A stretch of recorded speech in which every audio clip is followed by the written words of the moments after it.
What's up, guys and gals? It's your boy Jeff coming back to you with another extreme comic extreme nerd table, guys. And I'm gonna have some guests. They're running a little late, but we'll see who joins me today. I got Barbara for we get a good laugh. That's right. I'm Barbara now. Me. You're all watching this to see me. What's up, Randall? Hey, what's up, man? Not much, man. What's been going on with you this week, man? Just a lot of work. A lot of work. A lot of work. I think I can finally say it now. Me and if you're from the Tampa area, you're familiar with Big Red. cool toy Yeah. store. Yeah. Big Red Head Vintage Toys. Yeah. So I've partnered up with him, and so I basically am providing new comics.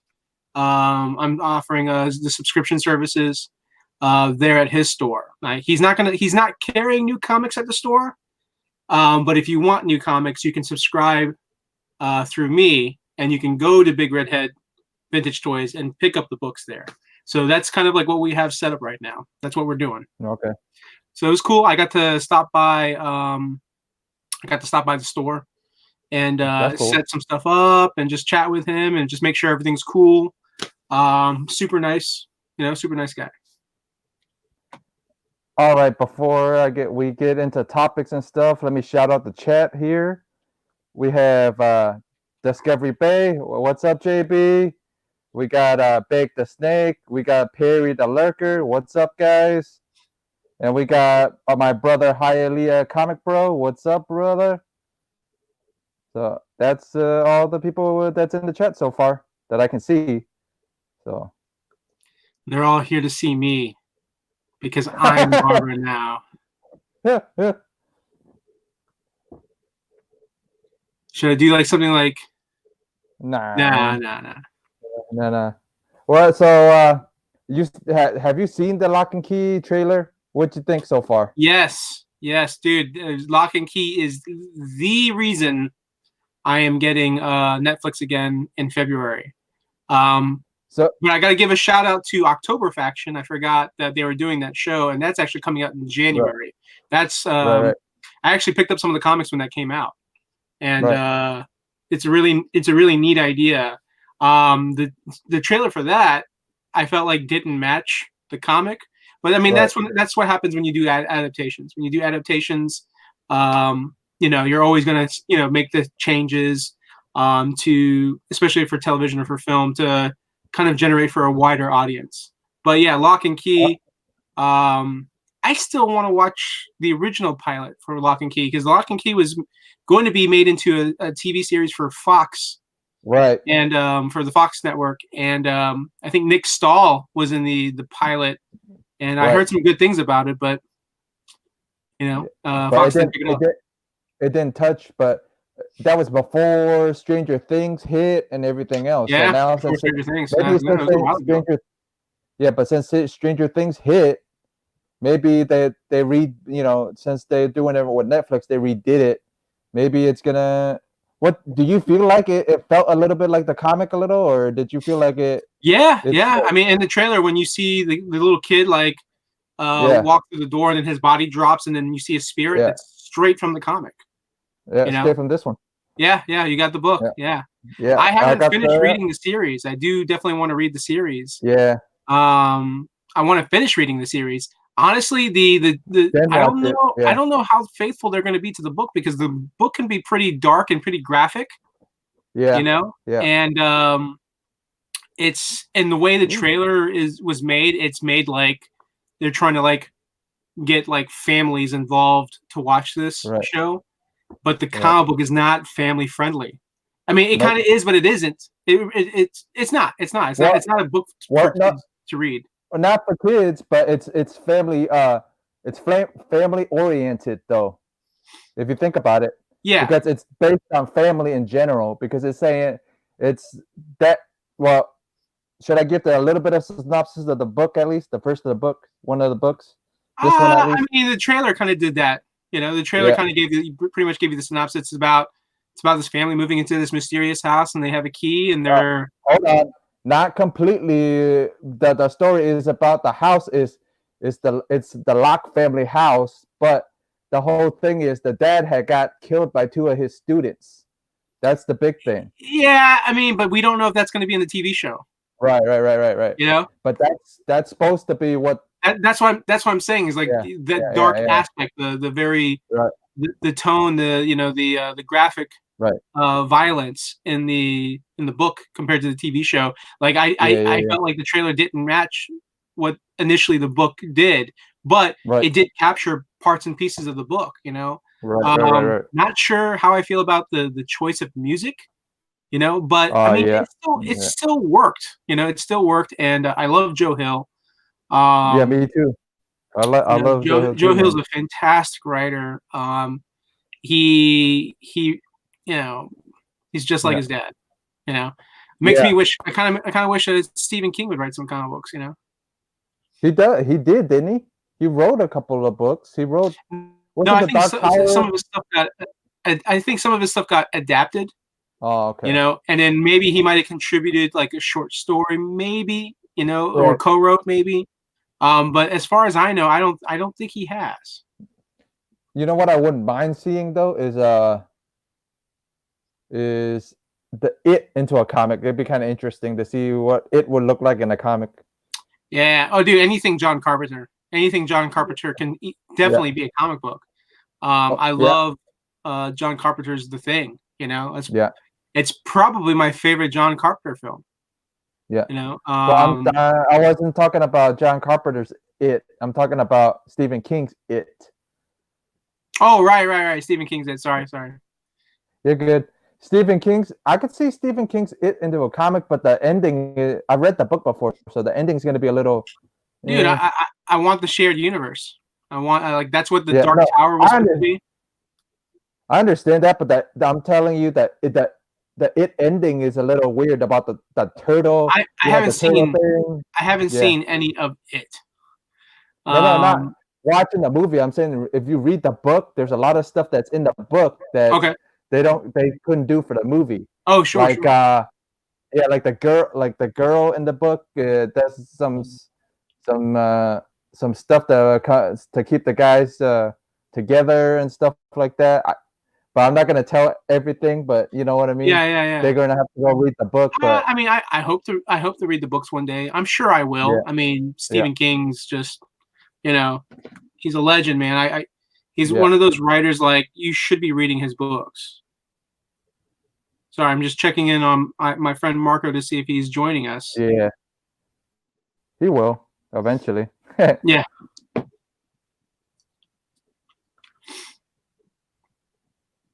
Shawshank would be dope as a comic.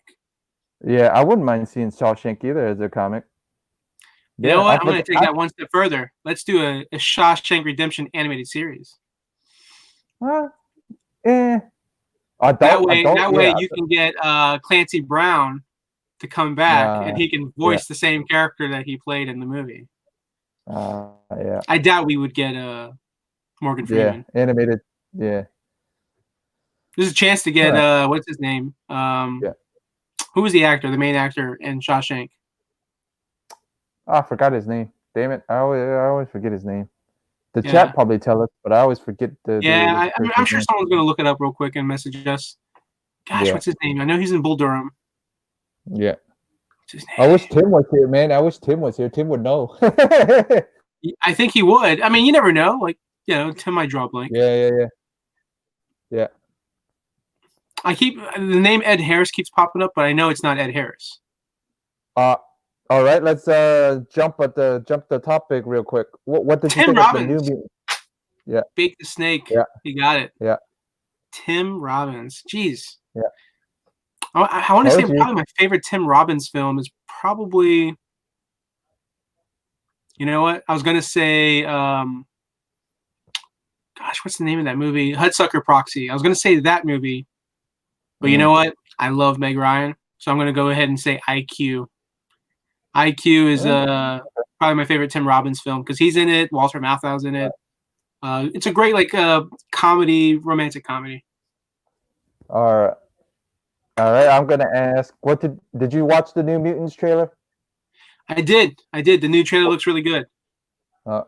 So do you feel like some people, I hear some people saying it feels a little like Netflix type, show. It could be a Netflix type show, like Brightburn and stuff like that.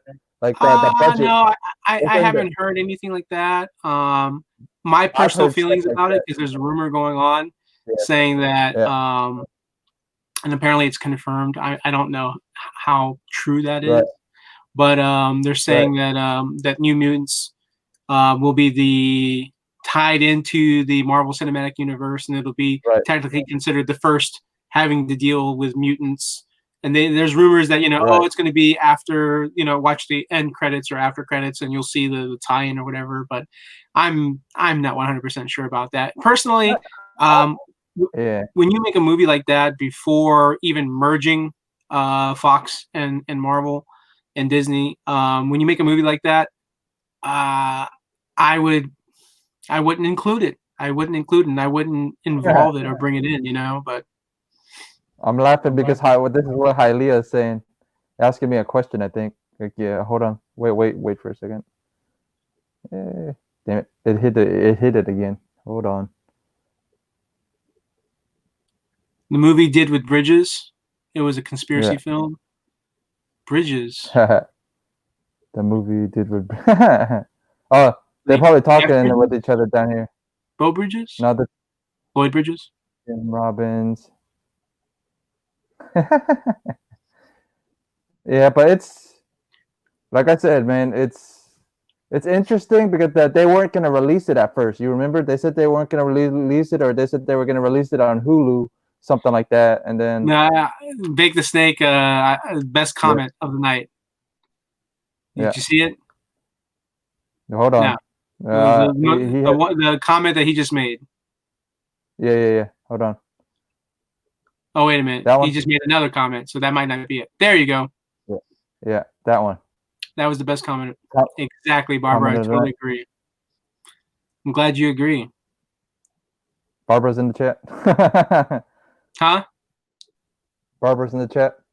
Oh, she is? She might be. She might be watching. So hey, I'm Barbara now. Sorry, no tattoos. No fancy tattoos. Rando's gender fluid today. Yeah. I'm transitioning. Yeah. I'm transitioning to a very, very cool and awesome person. So are you excited for New Mutants, or are you not excited for New Mutants? I'm in the middle. Like I always get excited for any comic book film that comes out because I'm a big supporter of all the comic book films. Yes, even the ones that people are like, oh, it's garbage. Like I still enjoy them. I'm still happy that they make an attempt and they try to put it out. So I'm definitely gonna go see the movie. I'm definitely gonna go support it. I was worried that they weren't going to release it. If my good friend Marco was here, he would go crazy for New Mutants. He loves New Mutants. He's so happy that it's coming out. He could talk all day about New Mutants. Well, let's see if he jumps in eventually. Because I sent him the email, so. Yeah. When he jumps in, we'll say, hey, you missed out. We were talking about New Mutants. He'll be like, oh. But for the most part, yeah. I mean, the new trailer looks good. I mean, I know they were going for like a horror vibe for it, and I'm sure they still are. I think it's a neat idea that you're going to take a comic book film and it's going to be a horror. You're mixing genres, basically, comic book film, horror film. I mean, even technically, 30 Days of Night, that's a horror film, but it's also a comic book. So, but the comic book was made to be a horror film versus you have an X-Men film, X-Men type film, like a mutant film that is going to be a horror film that's going to be also a comic book film.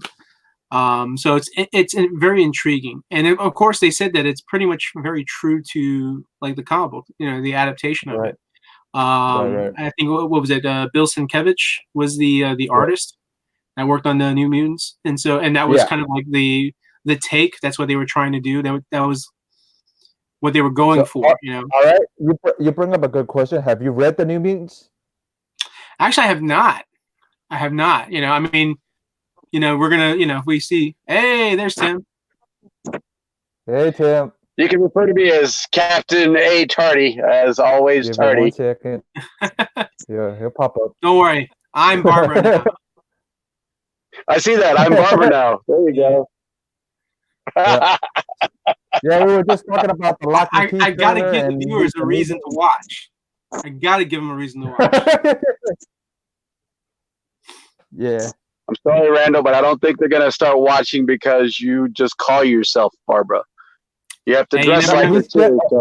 So take the jacket off. He's gender fluid today. The jacket's staying on.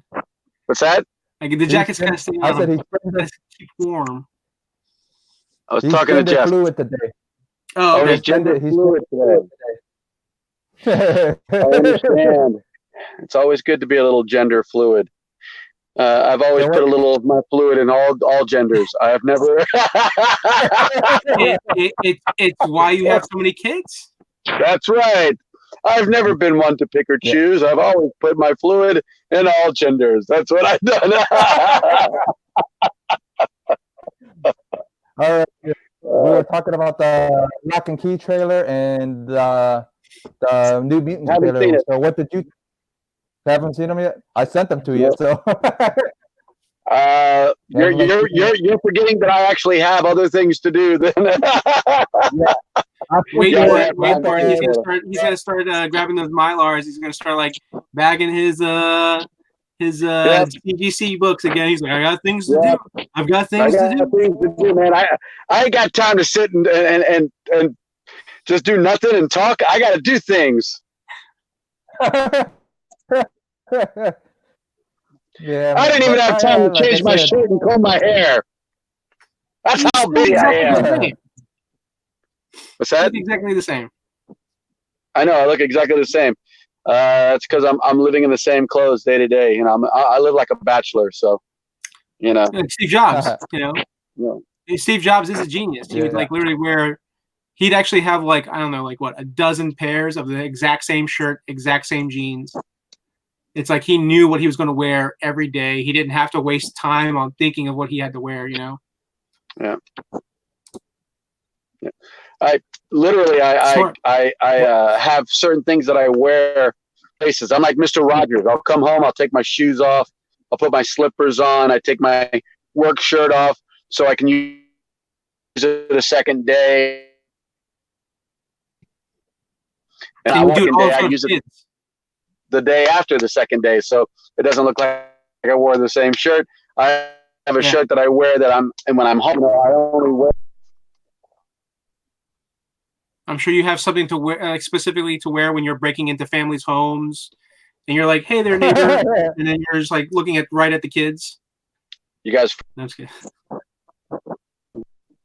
You got I'm always wearing different clothes. So. Give it a second. So are you excited about Lock and Key? Jeff, I don't think I've ever seen you even read a Lock and Key comic book. Why would you? Yeah. I have read Lock and Key. You would see him read it if you would like pop your head up when you're doing your Mylars. I'm just kidding. Well, I'm the guy who puts his comics in his pull. So in the past 2 years, I have not pulled Lock and Key for him. Yeah, but I mean, when was that? It literally has been over 2 years since there's been a Lock and Key book, right? Yeah, since there's been a Lock and Key book. There hasn't been a Lock and Key book anytime soon. Except for the little tie-in they had, but I completely forgot about it. That's why. Yeah, I managed to get the tie-in, I think. All I know is he didn't buy that Lock and Key trade for me, so. Well, I mean, I got that from Jeff. Who are you buying your comics from, Jeff? But this is way when I first started collecting when I got Barbara. this one. But not this one. Yeah. I've been getting complaints from Jeff. Actually, no, I've been getting complaints from Pete. No. Pete over at Comics and stuff saying, Jeff was here 2 days in a row and he stayed here for about 6 hours. And then apparently, That's a Jerry. shame. Jerry's over there too and putting a lot. You boys need to take your hormone pills and slow down. Listen. I want you to know, Jeff, that when you were hanging out at my store for 6 hours, I never once complained. I was always happy to have a good customer like you over at my store. I got nothing to say. I'm not saying nothing. I'm not saying nothing about that now. So I think Jeff is turning red. I think he's turning red. He's turning red. He's almost as red as that Vampirella in the background. Oh, kinda maybe. Speaking of Vampirella. Yeah. Yep. That's nice. Yep. I have yours, Tim. Oh, did I order those? Okay. Yep. Oh, right on. How much do I have? Do I have a lot? No, I think just 5 of these. Okay. Yeah. Right on. And then Jeff, I got I think 1 or 2 for you. All right. Okay. All right. Cool. All right. Well, yeah, whatever. Next Saturday or something, we'll meet up. Yeah. Yeah. Yeah, I think Saturday should be fine. I think it should be fine. We'll double check. Yeah. Is that the only books you have for me, Randall, for this month so far? I'm sorry? Are those the only books you got for me this month so far? I believe. Oh, you know what? No, there is one other one.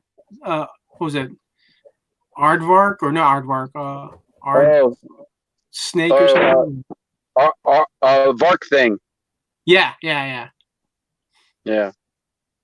That's the Aardvark Vanheim Swamp Thing parody. Yeah. Yeah. Right on. Very good. You always choose some of the funnest books to look through. Yeah, they're odd and strange, sure. But that's that's what's great about comic books. How awesome is it that there are other publishers out there that go out of their way to make these different stuff. Who needs pants? I agree with Air Spider 23. Who needs pants? I don't need pants. I can live without pants perfectly fine. Hold on. Hey, Biggie, funny to say to you. He puts his pants in Mylar. That's right. I do put my pants in Mylar. That's right. Yeah.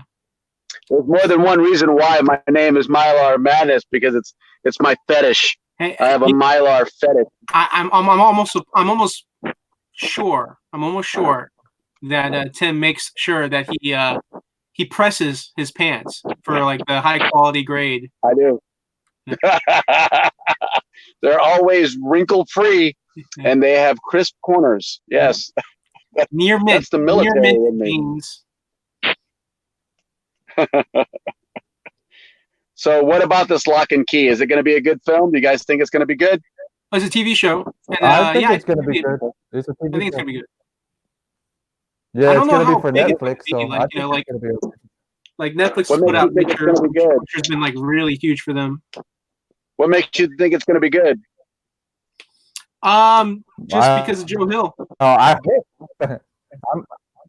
I'm hoping, but Randall thinks it's going to be good. I'm hoping it's going to be good. Yeah, I didn't really see any actors except for the one actor who I think it's weird. I think he has a twin brother, but he was either the actor that played in Smallville or he was the actor that was in X-Men. Either way, I enjoy his acting, but I think he was kind of barely in it. It's going to be, I think it's going to follow the kids. It's going to follow the kids of the show. And I think a bunch of those kids are pretty much no name. I think they're hoping for some kind of success similar to Stranger Things. I think that's what they're hoping for. Right on. Yeah, that's cool. I think everything is shooting for that same Stranger Things style of show. Feel. Mylar underwear. They were called underoos. Milo. But, yeah, I think it's great that Netflix is really, obviously after the whole deal with Marvel ending, Netflix is like, well, we need to find some more content to put on the streaming service. So they're reaching out, they're getting all kinds of different like comic book related content, to make. So I'm still waiting for Jupiter's Legacy. I'm very excited for Jupiter's Legacy to hit Netflix. I think they just said that they wrapped filming on it. I'm waiting for her. Huh? Mm-hmm. Well, you're a big Mark Millar fan, aren't you? Huge, the biggest. Because you ordered heavy on things like Jupiter's Legacy and what was it, Superior or whatever it was. I ordered what I could order. If I had the money, Oh, right. I'd order those books like they were Superman 123s. Yeah. Mylar pants. Yeah, you know what? I used to have not a garbage bag style jacket, but I used to have what they call a parachute style jacket, where it was made from parachute material, along with my parachute pants. I am a child of the 70s and 80s, so I used to have all those. Stop. Hammer time. Hammer time. I beat you to it. Yeah. I gotta. All right, another question. Another topic. What do you think about people printing press people printing the person's comic and seeing a panel they don't like and not wanting to print it? Do you think it's okay for them to say, you know how a printing press is printing the comic off, and they end up seeing a panel they don't like, and they're telling you to change the panel, then we'll keep on printing your material, your comic. Do you think that's okay or not okay? Tim, you take this one. You're more familiar with how books are printed and. Well, welcome to the new world of if you want to get into politics, we'll get into politics, because I can tell you this. What? You've got these companies that are going around who are saying, well, it's the same as a guy who doesn't want to make a cake for a wedding because he doesn't agree with who's getting married. Not that I don't blame him. I believe that anybody is allowed service if they don't agree with that service. I think that's called, no shoes, no shirt. I mean, that's just America, in my opinion. But if they want to go off and start not printing panels because they don't believe in the violence, or they don't believe in what's going on in the panel, or they don't believe in the text in the panel, no, I totally understand it. You know what you do then? You find another printer, and you don't give them business. You tell all the people that you work with not to give them business, because what they're doing is they're trying to silence the freedom of speech, because that's exactly what that is. So, I mean, you pay somebody to do a job, you do the job, and if they, if they're not doing the job properly, then it's like, okay, well, give me my money back. The only reason I'm bringing this up is because I had kickstarted something with Brian Polito, and Polito sent out an email to everybody previously, like a month, in December, like the end of December, telling us, hey, the Kickstarter might be pushed late to March because of the printer told me not to print this panel. I want to see if I can share it and show you guys the panel and see what you guys think about it, but I don't know if it's gonna share it or not. Do you know what panel it is?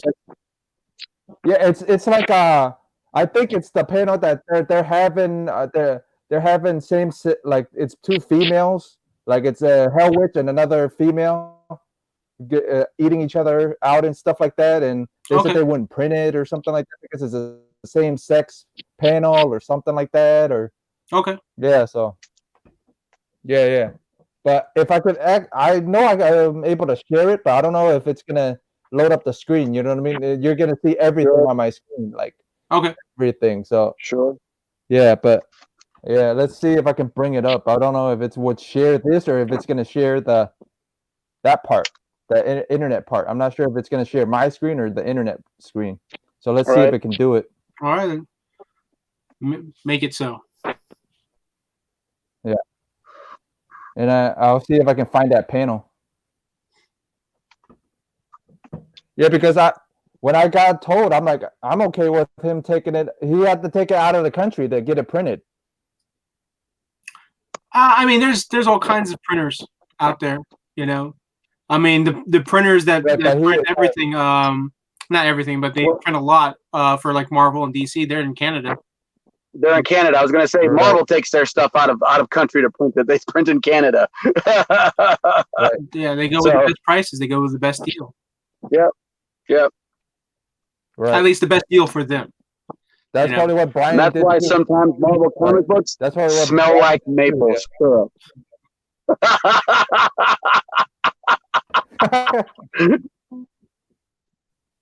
You can always sell a Canadian. Hold on. You can always sell a Canadian comic book when the title says X-Men, eh? Here's a good idea. Would you ever buy an edible comic book? Why? Well, unless it tastes really good, sure. Why not? Yeah. Yeah. Sure. You know, eat all those copies down to just 3 existing copies. Now, that's funny you bring that up because there used to be, I don't know if you remember this, Randall, but they used to make Pop-Tarts with comic panels on them. Huh? Oh yeah, I've seen them before. I've seen them before. And it would be I don't remember. Yep, like a funny quote. It would be a funny quote or a funny little thing on the Pop-Tart. And you know, it was in the icing. I remember that. Either that or it was a fever dream. I can't tell.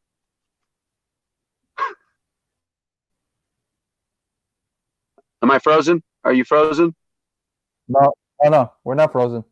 I'm just trying to bring up this panel. Well, I'm Barbara now. Looks like he's frozen. He's pretending to be frozen. Probably. There he is. He's frozen. Wait, I'm back up. Well, let's see if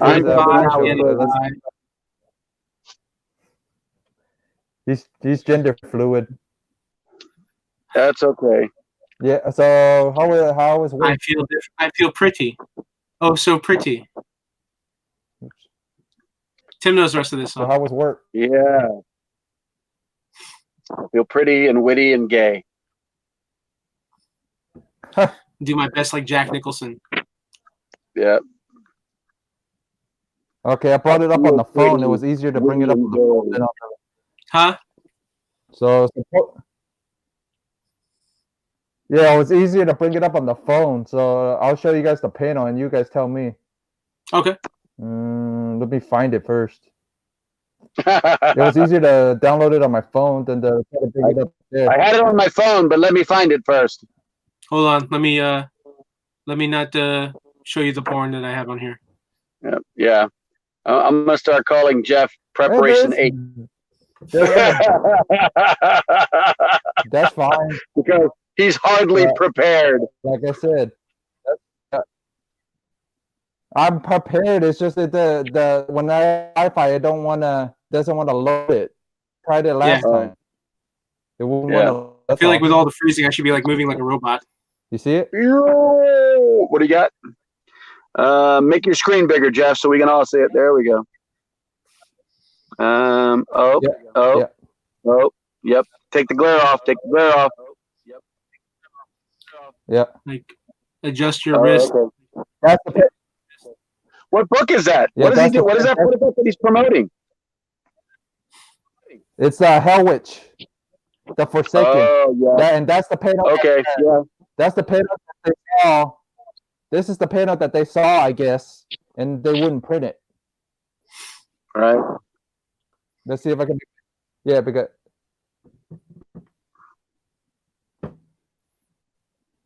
Yeah, that's the panel they saw, and they didn't. We got frozen print again. that. All I can say to Brian is, hey, Brian, figure out who Avatar gets their books printed by and just send your stuff to them because they print straight out comic porn. Yeah. Yeah. But I think they're same thing too. I think I think they're the same too. Like they get kickstarted too, because I noticed they got kickstarters on theirs too. So Yeah, what is it? What is that? What is there? Is it Boundless? Boundless that has all of those yeah, really heavy. it's Boundless. Yeah, adult content books.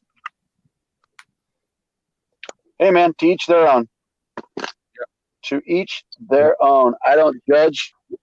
So Marco's ready to join. Everybody's So thanks money to is green. Ooh, I like that. Why can't we go back to that? That was nice. Yeah, but that panel right there, that's the panel he's talking about, that they wouldn't yeah. He's not joining us. My buddy Marco's ready to get in. Who? Marco? Okay. Oh, I see him. Marco Hold Polo. on. Give me 1 second. Marco Polo. Hold on. Give me one. Come on. It normally loads it, but give me 1 second. It's taking forever to do it today. Come on, damn it. Hello? It was doing, Marco, do you have doing your that to me cam yesterday on? too. Yeah. I see darkness. Yeah, it's on. It's on. It's just it's taking forever for me to get everything done. Get them. See, this is what StreamYard wants you to do. They want you to pay that $5, $10, $20, whatever it is, so that we have a smoother stream. Oh, you know what? 13. Smoother stream. Yes. I'm wondering if Marco has bad internet connection because he lived like way out. No, I have good internet connection. Well, hold on, because I'm up. You're up. Yeah. Who is this mysterious figure that we can't see that lurks in the shadows? I'm trying, guys, but he's like popping in and out like the Green Ranger, popping in and out of the Power Ranger Zord when he's kicking their ass. Yeah, my thing is, it doesn't want me. It doesn't want to let him in. So I'm hitting his avatar and it won't let me let him in. So it's weird. Someone's knocking at the door. Do you think you can send him like another new invite, maybe? Because maybe the old invite is. I don't know. No, it's not even that. But you see how the screen is? I'm a big screen. You guys are two little screens. It shouldn't be that way. And so for some reason, it won't go back to normal screen. So. Oh boy. That's weird. Yeah. Do me a favor and open the door and let him in. The one screen without one person. There we go. There we go. I don't know. I don't see anything. Oh, you know, hello? We can't see him because he's on Serenity on the Firefly class ship. Because that's Mal. Hello? Yeah, now we can. Now we can. I can see Rando. Now you can't see me. That's weird as hell. It's StreamYard. It's not us. Didn't think of that. Yeah. Yeah. It's like Marco's like the quantum leap. You know, he's trying to leap in. Yeah. Oh boy. Hold on.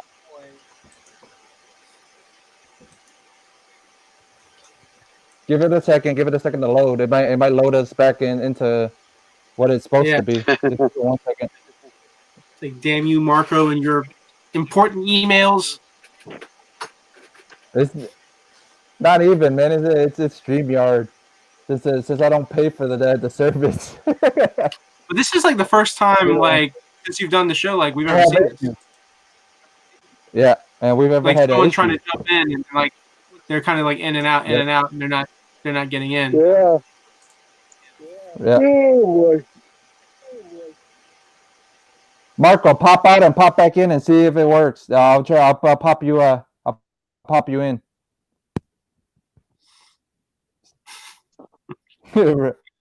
Randall, you might not want to be blowing your nose on screen. Who? You're blowing your nose, right? You're frozen again with your hand on your nose. I'm frozen again. Not according to my screen. Yeah, and I'm frozen again, right? So. No, you're moving, but like. No, I'm moving. Tim scared. Yeah. Well, let's pop. I'm gonna pop Marco out and then tell him pop back in and see if it works. Okay. Yeah. Yeah, because yeah. So just have Marco pop back in, and So let's see if I can hit leave stream, and then I'll pop back in. Yeah. Well, Tim's moving. You're frozen now. That's how it happened. So I was pretending to be frozen. No, frozen. It's that's frozen on my end. Yeah. This is like the bit, right? This should be like the bit that they do. Like, when they make a movie or a TV show, and they're like, the old grandparents are like trying to figure out how the internet works, and they're just like obnoxiously, like really close. Right. They're like, "Is it working? Is it loud? Is it what's working? going on? I can't see you. Oh wait, there's something moving over here. What's over here? What's that? Am I doing it right? Can you hear me?"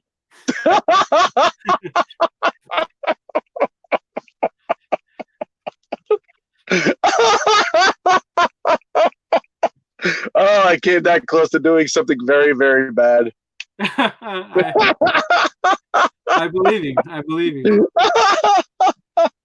Oh, never presents an opportunity for lowbrow comedy for what are you gonna do? Like, madness. And I was gonna be like, Where'd Jeff go? Did we lose Jeff?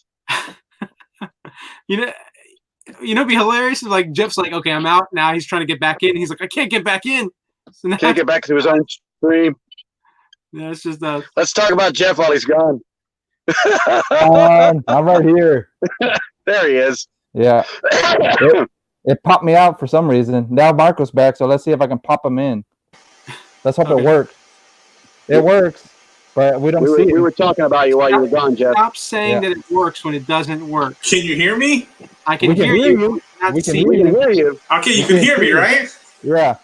Okay. I mean, I guess that's good for now until we can figure out the picture. I don't know why, because the the cam is working. It's telling me that it's on. I don't believe you. It is telling me it's on. And by the way, you son of a bitch, I have 500 gig internet. Okay, just because I live in the boonies doesn't mean I have crap internet.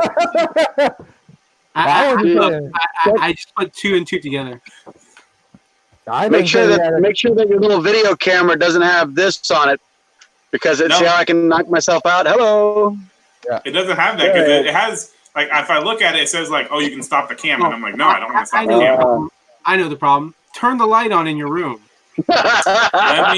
No, it is. You fuck you. Let me see if I change the type of camera. Hold on. Hey, what's up, Jerry? Oh, there we go. There you go. Hey, okay, I gotta change the lighting because we have track lighting. So hold on. Give me 2 seconds. So it wasn't me. It wasn't me this time.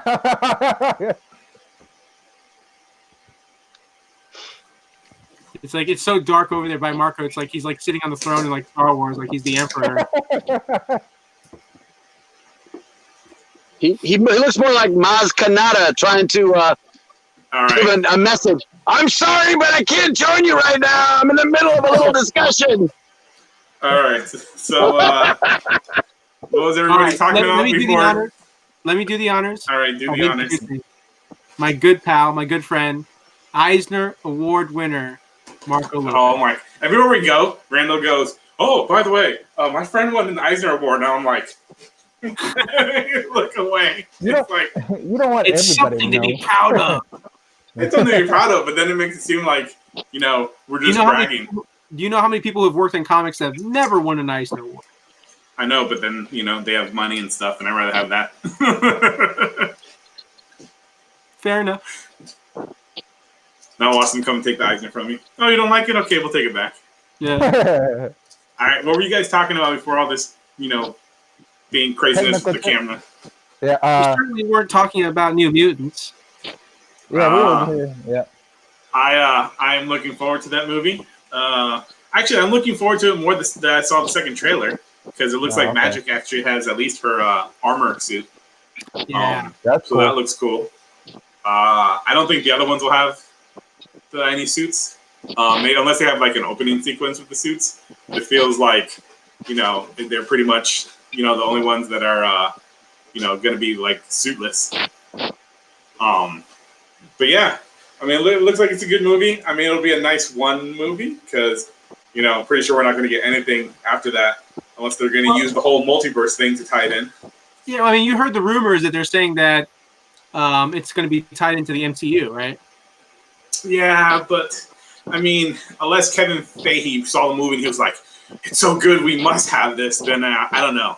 I don't know how what is he doing? I don't know how. He's doing his best Kermit the Frog impersonation. I mean, he's got a great background behind him. What is it? Oh, look at all those beautiful comic book boxes. It's funny. It'd be really funny is if the whole time all those boxes were empty. They're just props. You know what I love about that setup? You see, Randall? That's how you're supposed to be organized. Like look at behind Randall. Yeah. And then look at yeah. Pick a box. Anybody want a box? This box. Yep. This box. Yep. This box. This closest one. to you, Tim. Box closest to you. This one right here. Yeah. Let's prove Randall wrong and see what's in the box. How there's something in there. Yeah, I don't believe it. See, we've got Marvel Star Wars. Hold on.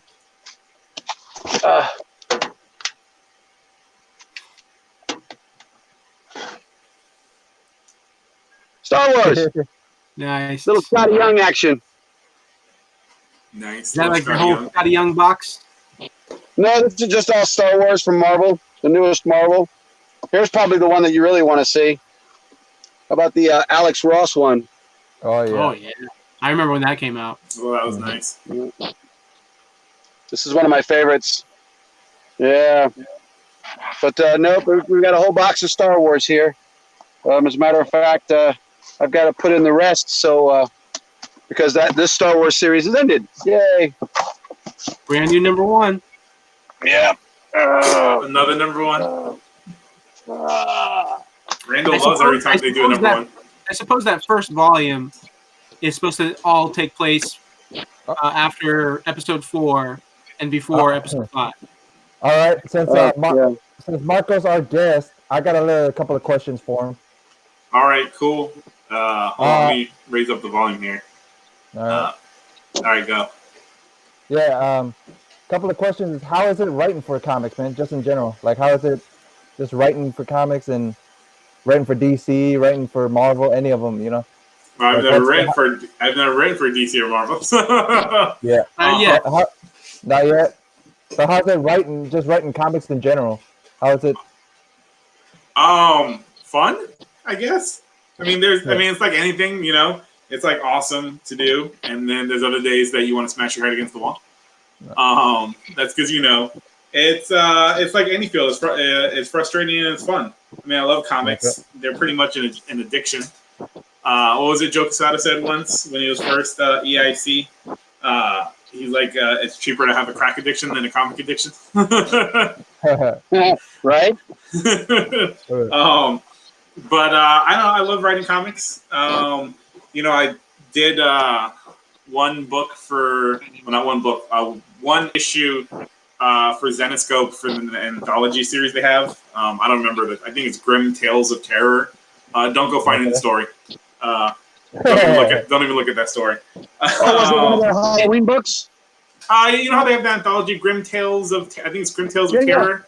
Yeah. I wrote a story. It didn't turn out the way I wanted it to be. So nice. don't go looking for it.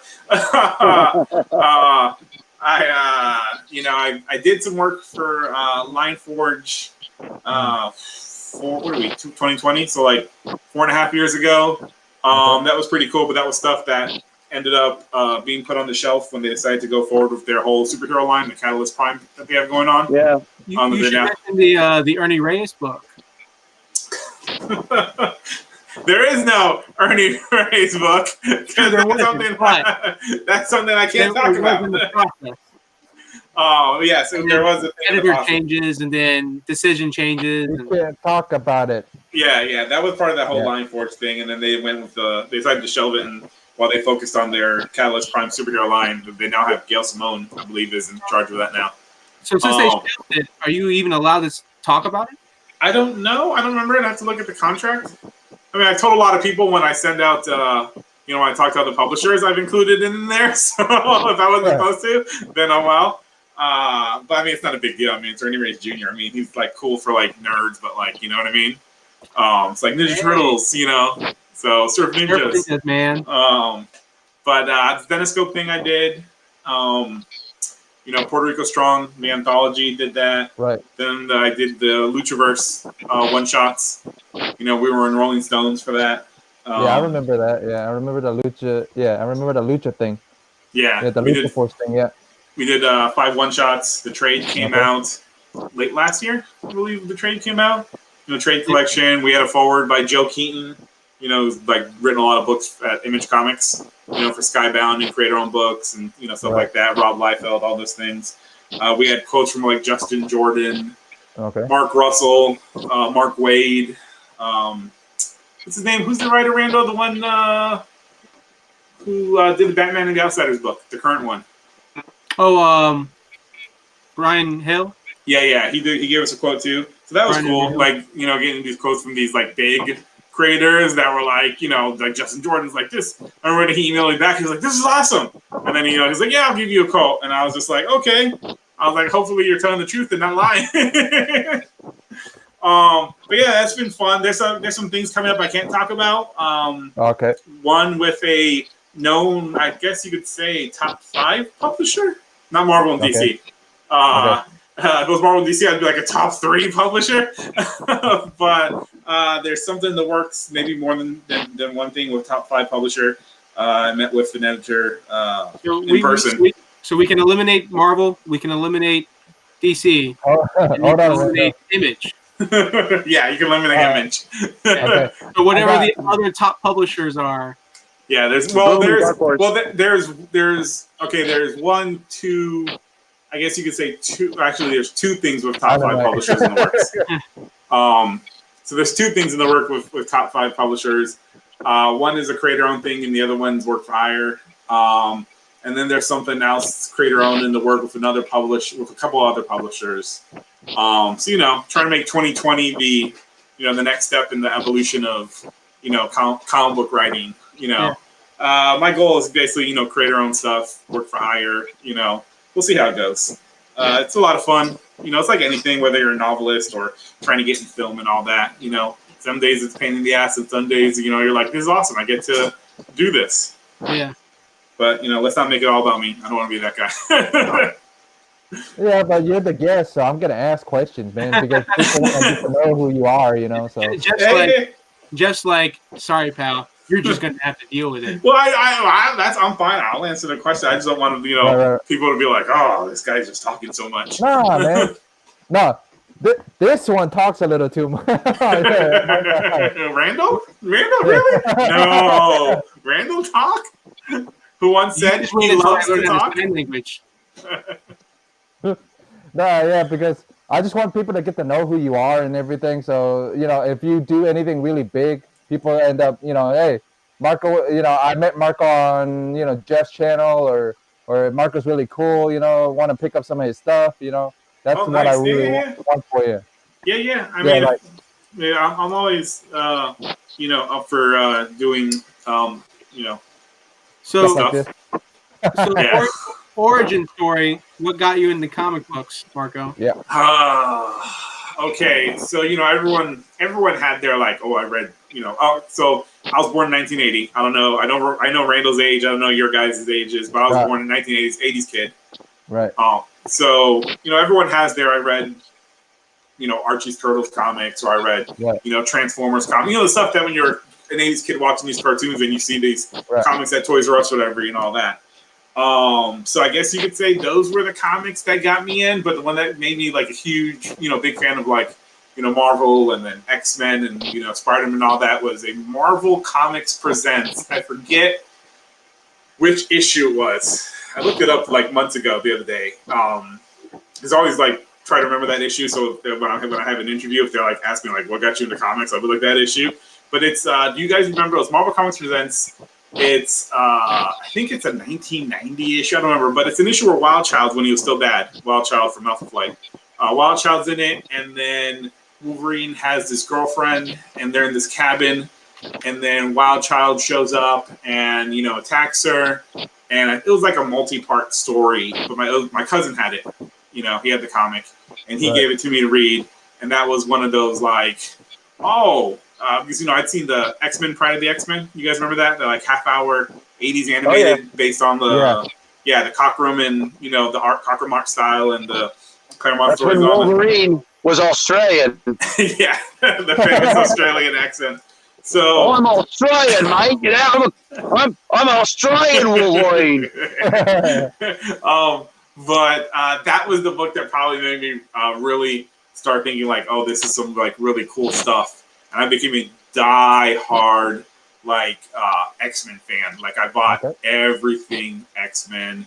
I read Spider-Man would probably be the second title. I really got into DC around when Impulse, the Mark Waid and Reg Ramos comic, was coming out.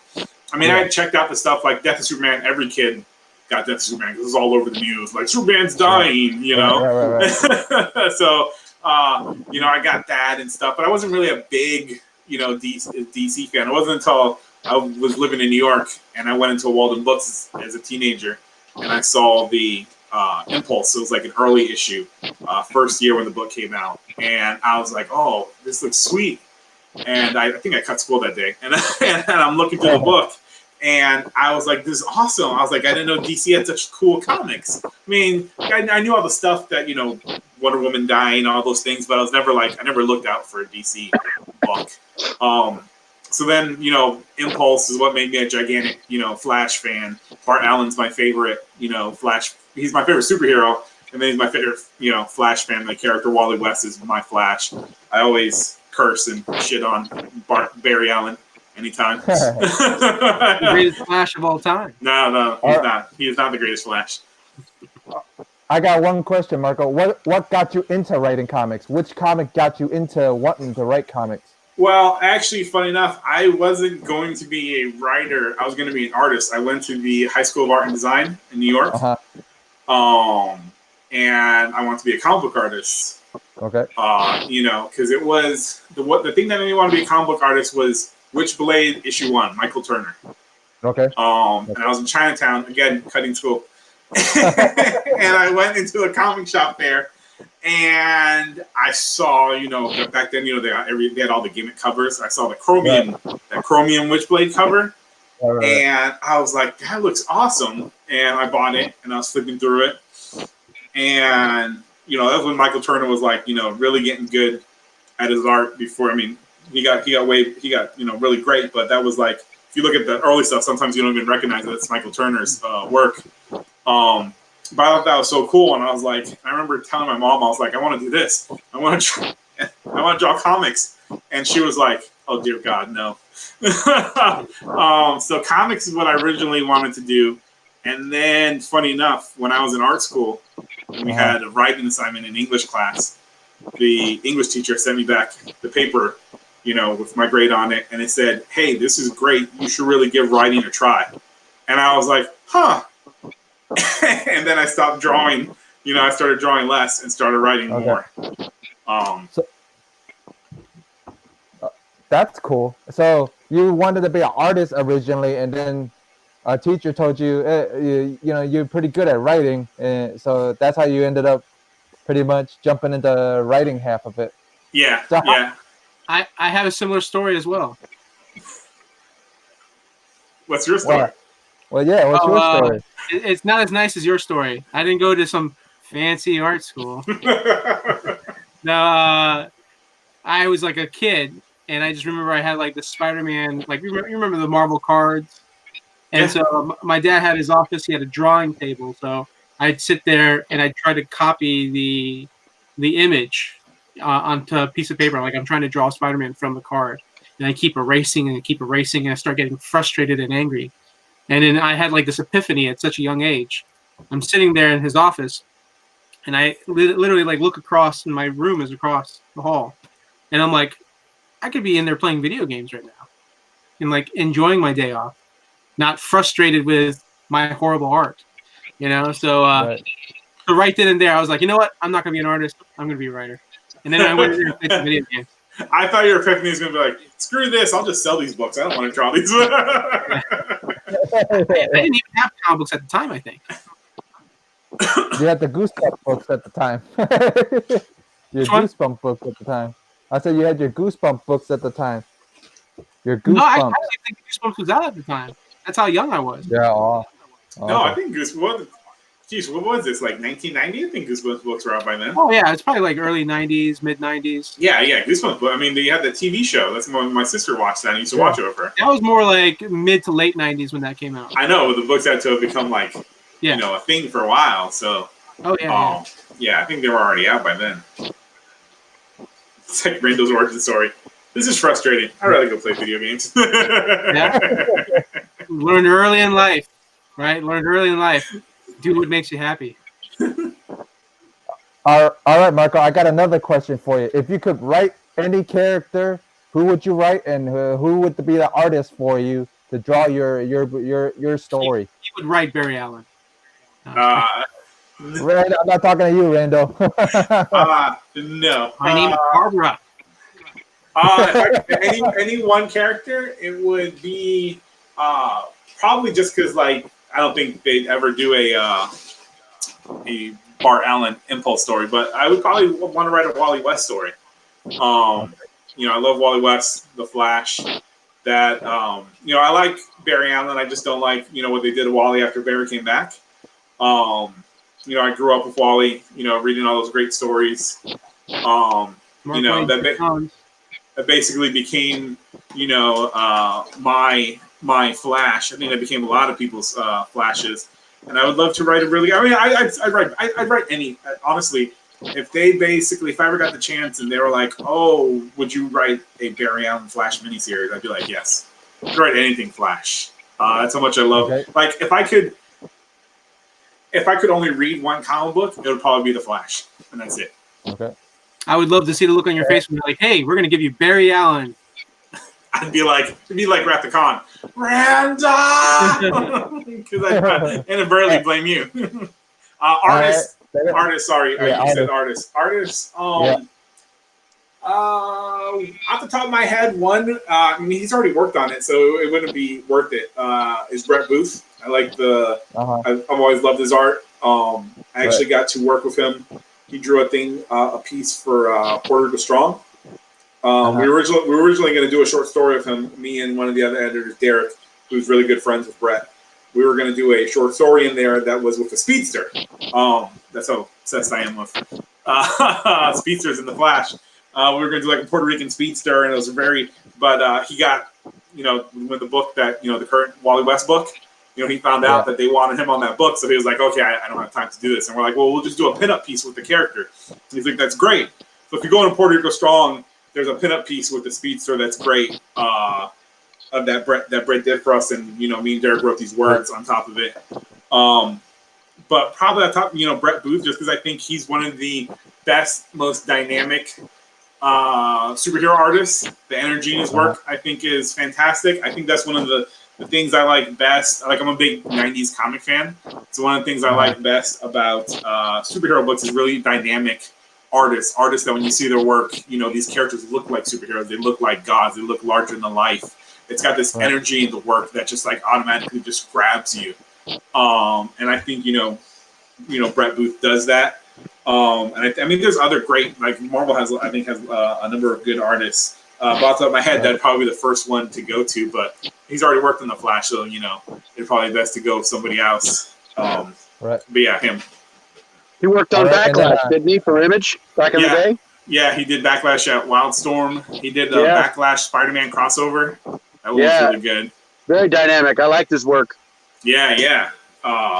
He's very, very good. I know he's working on his own, like, slowly create. I follow him, and I've talked to him every once in a while since I met him through Derek.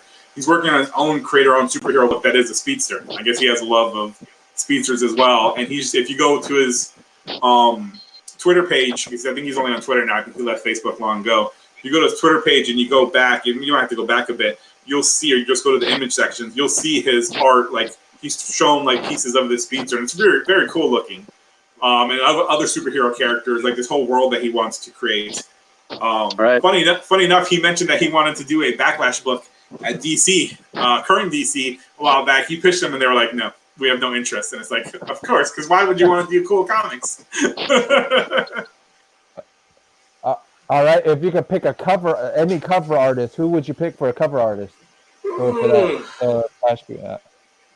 I would, if I could pick anybody, I would go with one of the guys I loved when I was wanting to be an artist. I'd go with Jim Lee, just because, like, when you get a chance to be, like, one of the greatest artists of all time to do a cover on a book that you work on. Right. You might never have that chance again. I do love Jim Lee, man. I'm very excited that he's going to be at MegaCon again. Yeah. Are you guys going to MegaCon? I know Randall is. All 4 days. I already got my ticket for all 4 days. Yeah. Jeff, I thought you were going to... Never mind. Yeah. No, I'll still go. It's not like I'm not going to go with your thing. No, but what I was going to say was if you would have signed up through me with the retailer summit, they would have given you a ticket to go to Orlando. You wouldn't have had to spend money on your tickets for Orlando. What? Oh, wait. Does the retailer thing get us into the con also? Yeah. Oh, that's right. It does. I forgot. Because when we did the retail thing in Chicago, it got us in. Yeah. The deadline is the 17th, so I got to make sure we get it signed up. Yeah. When is the summit, Randall? The summit is the same week as MegaCon, but I think it starts like on a Tuesday. Yeah, it's Tuesday, Wednesday, and then the Thursday, which is the first, I guess, the pre-show of the con. Okay. Yeah. So yeah, the retailer events are awesome. We went. It wasn't last year, Randall. It was 2018. We went. Or was it last year? The greatest year of my life. Yeah, 2018. We went to the Chicago C2E2, the retailer summit, and that was fantastic. One of the best. Because all the retailers go up and they basically do their little presentation, their spiel. The best one was Eric Powell, creator of the Goon, Albatross Funny Books. Funny as hell, and he had one of the best presentations. Because some of the publishers, I don't remember which ones, but some of them were just like, you're like, okay. Oh yeah. Publishers like IDW, I think, Boom. Even that year, Boom was like, they went up there and I think they did some stuff, and we were just like, we weren't even excited for what they were talking about.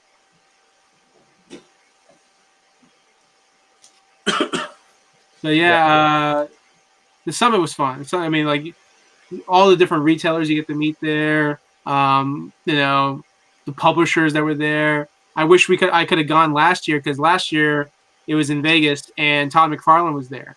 The best part of it. Here's the best part of it. It's the food and the comics that you get. The exclusive variants, Yeah, that is the best part of it. Because at the C2E2, they take you to another room while all the publishers have little setups, and people are giving out ash cans and they're giving out variants inside the hall where they do the presentations. They do a whole thing where you line up and you get comics as well.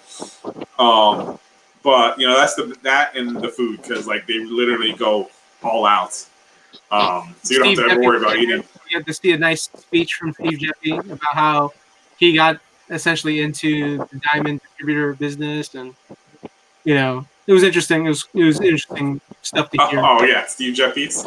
Yeah. I remember joking around, being like, Jeopardy. It was so long, that speech. So yeah, it'll be it's about the interesting to see what the summit's going to be like this year. Yeah. I mean, I'll still go, man. It's like it's not like I'm not. Well, You know what I mean? I know, but it's like $75 or $85 to get in. You know, and so I mean, let me know. Yeah. Let me know if you're still You interested. know what? You want to know who wants to go to the retail summit? Who?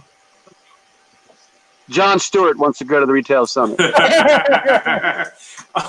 Did you This guys is the new see? McFarlane. Jon Yes. Stewart. Oh, I just realized. Yep, these are the new DC Todd McFarlane figures. There were 5 of them on the shelf that I saw. Got a beautiful packaging, nice, beautiful Jon Stewart. Perfect for Phil Lamar to autograph, which I'm probably going to get. He's a little bulky. He's got a great face. Look at this mad-looking face. Yeah. He is serious. And good old John was one of my favorites in the Justice League. And Phil Lamar is just a fantastic actor. I can see his autograph right here. Was it at Target or was it at Walmart? This is at Target. They literally just putting them out. The selection in this particular series had 4 Supermen, 4 Batman, and then there was 2 animated Superman, 2 animated Batman, and then there were 4 Harley Quinns and only 1 Jon Stewart. Nice. So, I mean, I'm a huge yeah. fan, so I totally would want to get a Jon Stewart as well. One of them. Yeah. So there was one missing, and it was either one of the Batman in armor, or it could have been the Batman Who Laughs. I don't know. It was gone already because it was an odd number. Usually cases come in even numbers, so they pack right. Yeah, What was the price for the figures? Like 20. Right? I got this. They were $19.99 at Target. Nice. Yeah, it's funny that you bring that up because before I came in this, I was on Facebook and somebody that I follow, an artist, they posted a picture of the Batman one, and they were like, "Look what I just picked up!" And I was like, "Holy crap! I didn't know those were out in stores already." Yeah, they're out there. They are out there. Yeah, I don't know why. I loved his face sculpt. He had a really nice face sculpt. He's a little bit wide in the shoulders. Yeah. They've got these new ball joints that kind of like allow them to like reach around. But he also has a construct, which was interesting because in the show, Jon Stewart rarely ever formed a construct. He either had, just a laser beam or a shield, and that was it. He never really formed constructs. So I just thought that was an interesting choice. But the packaging is beautiful. They're very heavy. You can tell there's some quality there. So McFarlane's doing a good job so far. Definitely good job. I hope they're big sellers. I hope that DC and McFarlane have a very great partnership. I want to see. Yeah, I think I can't remember if it was on here or if just me and Marco were talking. And I want to see another Batman Spawn, and I hopefully Snyder. That might happen because he said. I remember when they were trying to get him at Marvel to do like a cover or something. He said like, "Oh, I'll do something for Marvel. They'll let me do some toys." He was like, "That's the only way he would do that." So I'm pretty sure, DC's already talking to him and being like, "Oh, let's do another Batman Spawn. I'm sure we can get Frank Miller to come back and write a new one, which would be awesome." We don't need Frank Miller. We need Scott Snyder. Yeah, I could see a Snyder one. I wouldn't mind seeing a Snyder. I think a Snyder and Capullo Batman Spawn story, Todd McFarlane variant covers. I want Todd McFarlane to do interior work. I would love Todd to do interior work also, but he's done it from time to time. Yeah, he does, but he only doesn't respond. Look, those McFarlane DC figures, they have really good articulation, right? Yeah, they have they're hyper articulated. Let me see. I think it's 22 points. Nice. That's the one thing I was afraid of. I was like, I'm not a huge articulation fan, but I was always one of those people that when I bought McFarlane figure, I was always like, well, it's a cool statue. Yeah. Yeah, it's got a dual in the ankle where not only does it bend, but it swivels, and then it's got a one in the toe. Then it's got dual in the knee, above and below the knee. So it's one of the solid knees with the articulation above and below it. It's got a ball joint at the hip. It's got an ab crunch or an ab articulation. Oh, nice. It's got ball joints on the wrist, so the wrists can turn 360 degrees almost. Nice. So that's kind of like the old GI Joes. I don't know if you remember the old, big GI Joes, but it's got ball joint. It's got a ball joint, not a ball joint, but it's got articulation on the elbow. It's got ball joints on the shoulders and then the head. So yeah, there's a lot of articulation. I don't know if you can see it, but yeah, it's all there. Is that a stand I see it comes with or no? Yep, it comes with a stand. It comes with a trading card. Oops. There's like a little visor that he's wearing right here. That way he can use it as a targeting system for his weapon. Then you got the stand in the back. Then you've got the art card in the back. Even the interior of the box, that's not just blue. That's actually comic panels. If you can see it, there's like panels. Oh, that's sweet. Hey, I'll be right back, guys. I gotta do something real quick. And then, of course, you've got this beautiful, looks like what might be Bruce Timm. Yeah. So it's very nice. And then there's what they had. The Batman in an armor. Nice. Then they have the animated Batman, then Harley Quinn, and Superman in like an armor. So very cool. I definitely got to get the animated Superman. Yeah, that would look nice too. If they come out, I came close to getting them. Mm-hmm. The only reason why I grabbed this one because there was only one man. That's smart. Yeah. No, you know, it's funny. Like I just had this random idea.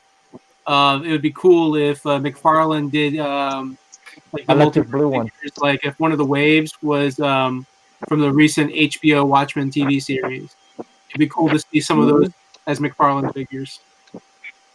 Yeah. Or his electric blue Superman as a McFarlane toy.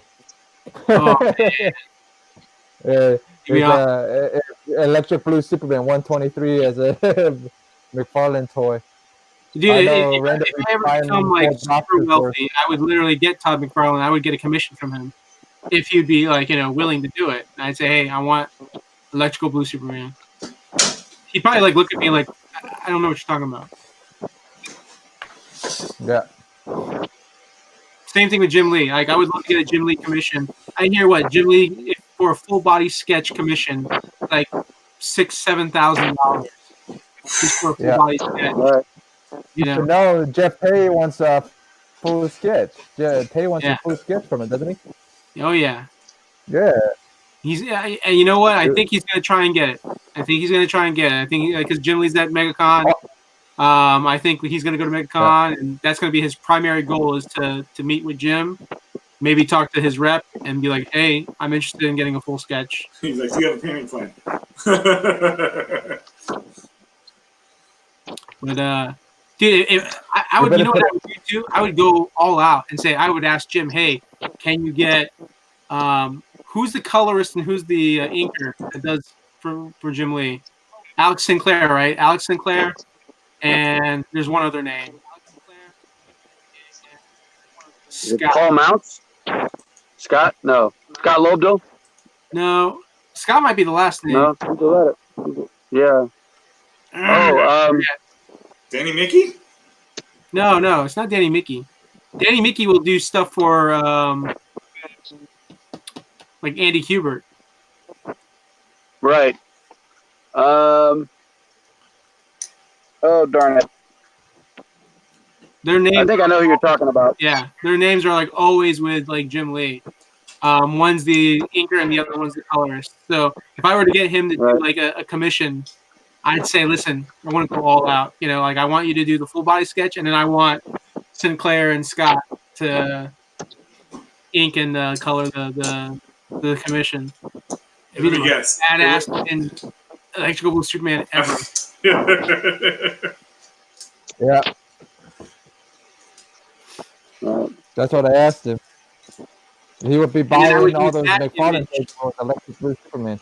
And then I would use that image and put that on my exclusive variant for Blank Variant Comics.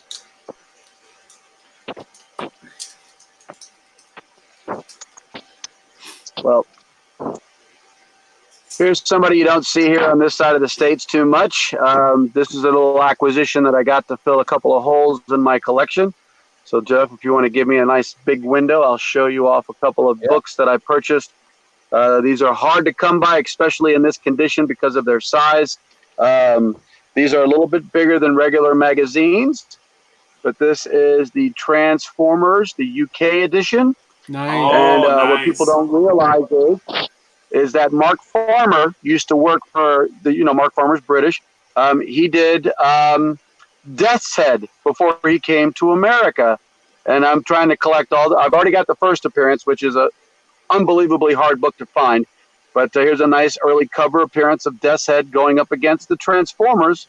I believe this is Swoop that he's got a gun to his head. He was a bounty hunter still in Transformers. He was large.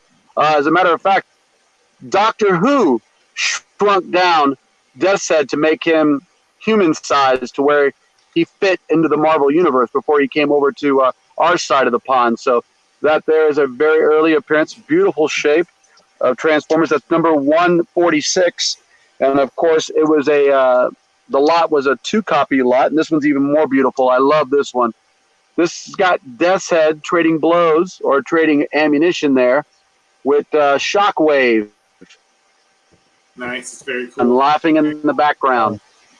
And, Death's Head first appearance, was that Doctor Who or Transformers? Yeah, that was Doctor Who. That was in a Doctor Who weekly, as a matter of fact. It was a 2-parter. And then literally he ended up making a little ad on the back of a comic book that was part of the Marvel UK imprint. And I think it was from Dragon's Teeth. Dragon's Teeth. It was issue number 5 or 3 or something like that. And it was a little cartoon in the back. It was called Mudden's Bar, actually, I believe it was called. And it was part of the old, I don't know if you remember Mudden's Bar with like the Teenage Mutant Ninja Turtles. It was a little weird little crossover, but it was a British comic book of the Marvel UK one. And then, of course, then he got his full first appearance in Dragon's Teeth, the next issue of Dragon's Teeth, which is 5 or 6. So it was either 4 and 5 or 5 and 6. But really nice early appearance of Death's Head. That's 147. That brings it down to 2 issues that I'm all looking for my UK. So, yay! I paid $14 for both of those. Nice. Yep. Let me ask you something. Does comics and stuff have the Marvel Transformers #1? Like, do they have a pretty good copy in stock? Yeah, they do. Actually, we just got one in, and I think it's still on the shelf. I want to say he's got it it's like 80 or 70 or something like that. I might want to buy it because E.N.T is going to be in Tampa, and I'm going to see if I can sign. When's he going to be in Tampa? He's going to be in Tampa. Share the news. I want to say in March.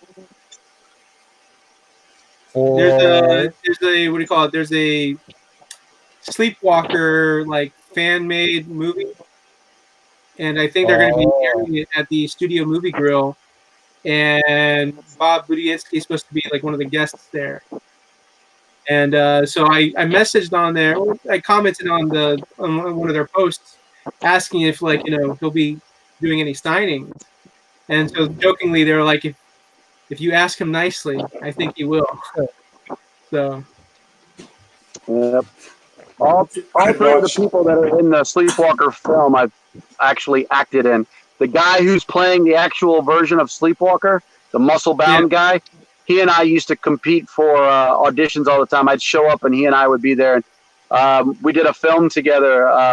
It was called oh gosh, it was about Wall Street trading. It was called Rags, and it was about a Wall Street trader who would pretend to be a homeless man outside of the exchange to try to get insider information. And it was just a very funny little story. And he played one of the other Wall Street traders. I played the villain in the piece.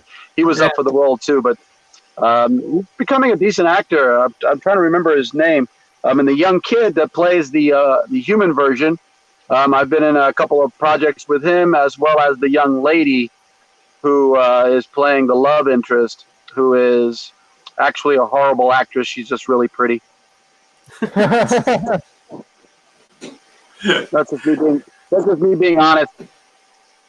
The what I've seen looks pretty cool of that fan film. I mean, I'd watch an actual Sleepwalker. I mean, maybe me and 5 people would watch an actual Sleepwalker film. Yeah. No, he's such a hardcore fan that he went out of his way to do this, you know. Well, Bob Budiansky actually made a cameo in the film. Oh yeah. Yeah, they actually brought him in. Gosh, they brought him in. Actually, it was actually the year that you left Thunder Road. It was when Glenn first took over Thunder Road and turned it into Nerd Out Comics. Bob came into the comic book store and he ended up doing a little head sketch of Ghost Rider on a blank cover.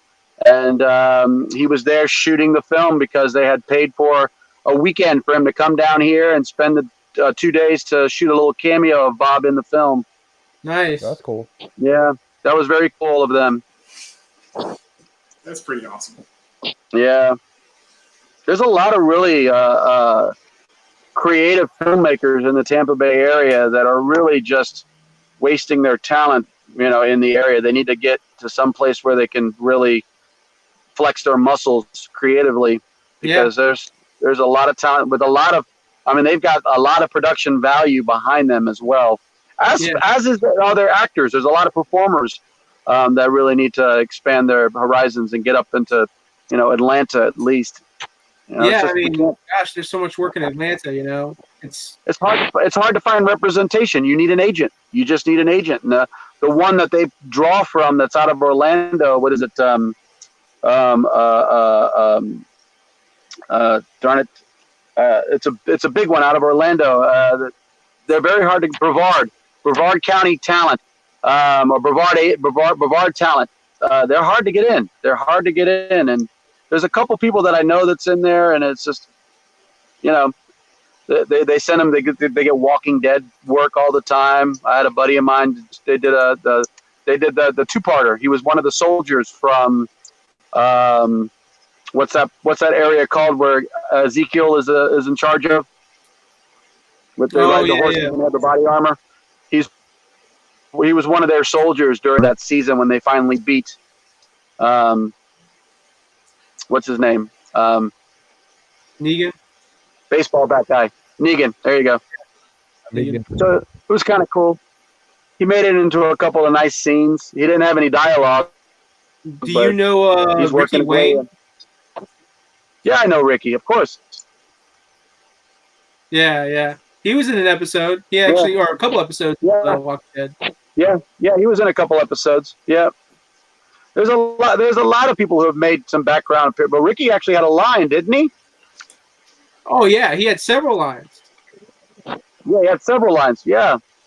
He had several lines, and he had like a fight scene. He was like an old police officer or security guard, and they were, like, holed up in a hospital. Yeah. He got some nice exposure on that one. Didn't he? He moved to California though, didn't he? It's been a long time. I haven't seen him. I don't know him that well. Yeah, I think he moved I out to only Cali. knew him. I knew him through a friend of mine, Daniel Motown Jefferson, who he was way back. He was running Got Jokes, the improv troupe, and Oh, right on. Yeah. and he's friends with Ricky. And I think Ricky was like one of the first people to kind of like join and help out with the improv troupe. And then he would have, of course, have to leave and go audition, and he would get roles. Right. But Yeah. every while, like when Motown would have like a show with Got Jokes, Ricky would make an appearance, and then he would call Ricky down from the audience, and then Ricky would join the skits. It's always nice to Oh, see right him. on. Right on. Very cool. Yeah. So we were talking about originally, Marco. Originally, we were talking about the Lock and Key trailer. So did you see it? Yes. I'm excited though, and maybe it's been a while since I read it. I have the trades in my friend let me borrow. I mean, I've read the trades many times before, but I have them in my closet. A friend let me borrow them a while back again, and maybe I need to read it again. But I was watching that trailer. There was stuff that I was like, okay. There was stuff that I was like, yeah, that happened in the comic. That happened. But then there was stuff that I was like, I don't remember that happening in the comic. Of course, with TV, you gotta add additional stuff. You gotta adapt differently. That's obvious. But there was just there was a couple of things that made me be like, that was a weird change to make. Unless it's just I don't remember, from the comic. But I do feel for this version they got the kids better than the Fox version, which that Fox pilot got leaked online the other day, but then it got taken down. That old, I think it was like 2014 pilot or whatever. And I remember that the images from that pilot, because in the comic, the older brother, he looks, more like a jock, not like a jock, but more like like a farmer kid. You know what I mean? He's more husky. And I remember in the Fox pilot, they got the actor, he's a singer who did the voice of Robin in Young Justice. He played the older brother, and I was like, he just, he didn't look like you expected, because there's some stuff in that comic where he's like, he's a more imposing, threatening figure. He's dealing with a lot of anger issues because of stuff that happens in that book. But I feel with this one, they nailed the look of the characters, which I think is kind of, sometimes important, especially something like this that's more of a character piece. Right. What do you guys think about it? Are you guys looking forward to it, or? I'm really looking forward to it because I really enjoyed the Lock and Key series in the first place. I'm kind of like on the last volume. I'm trying to finish the last volume before it starts next month. So yeah, I'm pretty excited for it. I feel like the first season is just going to cover maybe the first 2 volumes. Yeah. Yeah, but there's I think there's 7 volumes for it. Yeah, there's 7. So yeah. I think. So, I mean, like even though you're trying to finish the whole series before the show starts, I think you're safe. Yeah. There's stuff that I saw in that trailer that made me think like this show might not be like a 5-season show. It might be something like a 3. Because there's some stuff that's in that first season. I'm like, that didn't happen until way later, and probably 3 or 4. I heard Joe Hill was going to start working on more Lock and Key, which makes me think that the goal is to get the show maybe to 5-6 seasons. Maybe that's why he's writing more. He's going to add more to it. Well, I heard that they were going to go with the American Gothic style with Lock and Key, where each season is going to be self-contained based on certain stories. Oh, that would be awesome because I don't know if you've read the comic book, but you know how there's the whole history of the keys. They go back to I think it's like the 1400s or whatever. So that makes sense if the first season, is going to be the whole story we know, the kids, the family, the Locke family, the modern day Locke family, and then the previous season, the next seasons they go back, to other generations. I'll dig. That would be awesome. Yeah. Yep. Have you read Lock and Key, Randall? I've read I'm pretty sure I've read the first 2 volumes. Are you going to read the other ones before it comes out? Because I know you're a stickler for wanting to watch or read something before an adaptation or new version comes out. Runaways, because I want to read the Runaways comic. I don't know at this point. Because I mean, I feel like I said, I feel like the first season is going to be like the first 2 volumes. So if I've read the first 2 volumes, I think I'm still safe to watch that first season, and then still like read the other books, the other series. Yeah, I mean, I'm going to try to order the graphic novels, if I have the money. Just get a month of, or just get a trial of the Comixology Unlimited, and then just read them read them on your tablet to finish the whole thing, and then watch the show. Right. Yeah. Yeah, the other thing I'm pretty excited about is No, I hear Donnie this Cates isn't has has finished this the script. doesn't have to do with Lock and Key, but it does have to do with the television show. Okay. Uh-oh. Oh, there he is. Yeah. Say that again, Tim. Say what you were saying What's just that? now again. Oh, say I was going to say, speaking of television shows, Randall, did you see the first 2 episodes of the new Doctor Who? I still have to finish the Christopher Eccleston season.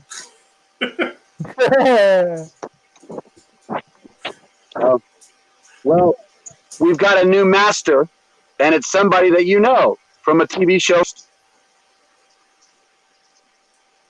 Oh, wait, the guy from Iron Fist, right? Yeah, the guy from Iron Fist. Yeah. Yeah. He's doing a really good job. He was on that great sitcom on NBC. What's the name of it? The guy goes to India. Outsourced, yes. Outsourced. I didn't he even played watch Man Meat. Yeah. I didn't even watch Iron Fist. Because it got way behind on those Netflix, the Marvel shows. Yeah. But I remember, I watched the first 2. Like, I'm caught up with Doctor Who, and I was watching the first 2 of the new one. And I was like, I've seen that guy somewhere. And then everyone's freaking out like, Iron Fist, Iron Fist. He was the best thing of Iron Fist. Yeah. And I was like, oh, I guess he was on Iron Fist. I didn't watch any of that. He's actually pretty funny, too. Like, when he was on Outsourced, I was like, this guy's cool. I like him. And so it's so weird to see him go from this, like, really nice guy, sitcom to, like, badass, like, tough, like, it was just like having to shift having to be like, every time I saw him, I thought of Outsourced. Well, actually, that's how he is in Doctor Who. He's the mix between the tough and the silly. Mm-hmm. Yeah. So he makes a good master. Yeah. Oh, that's good. That's good. When that happened, when they revealed that, I was not shocked, but I was also like, oh, right.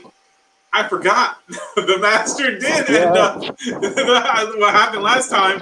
I mean, not that Randall's ever going to catch up, but what happened last time with the master? I was like, oh, that's right, that did happen. I was like, holy crap. I hope this season they give us another iconic villain, because my one problem with modern Doctor Who, I'm not one of those guys that's like, old Doctor Who is the best. I mean, I've seen some of old Doctor Who, but I haven't seen a lot of it.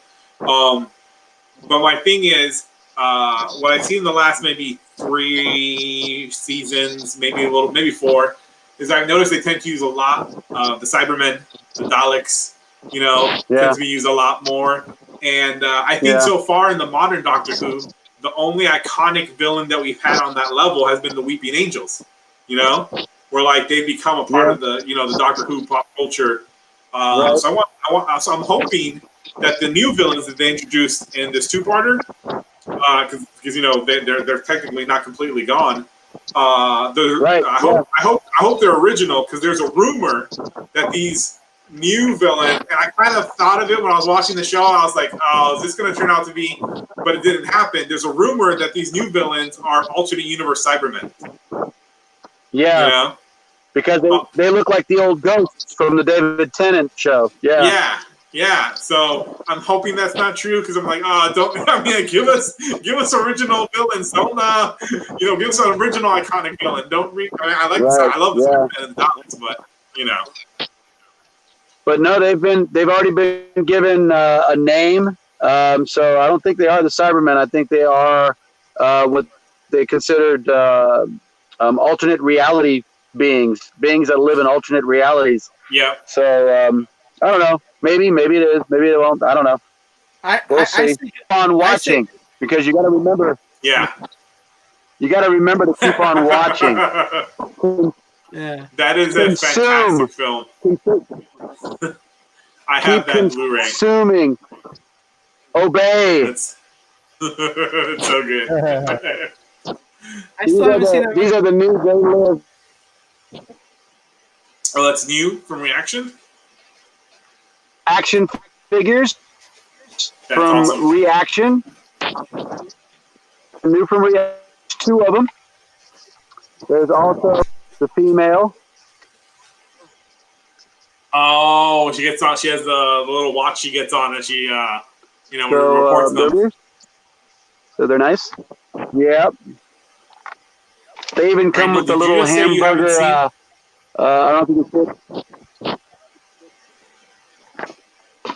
it's Randall, did you just say you haven't seen They Live?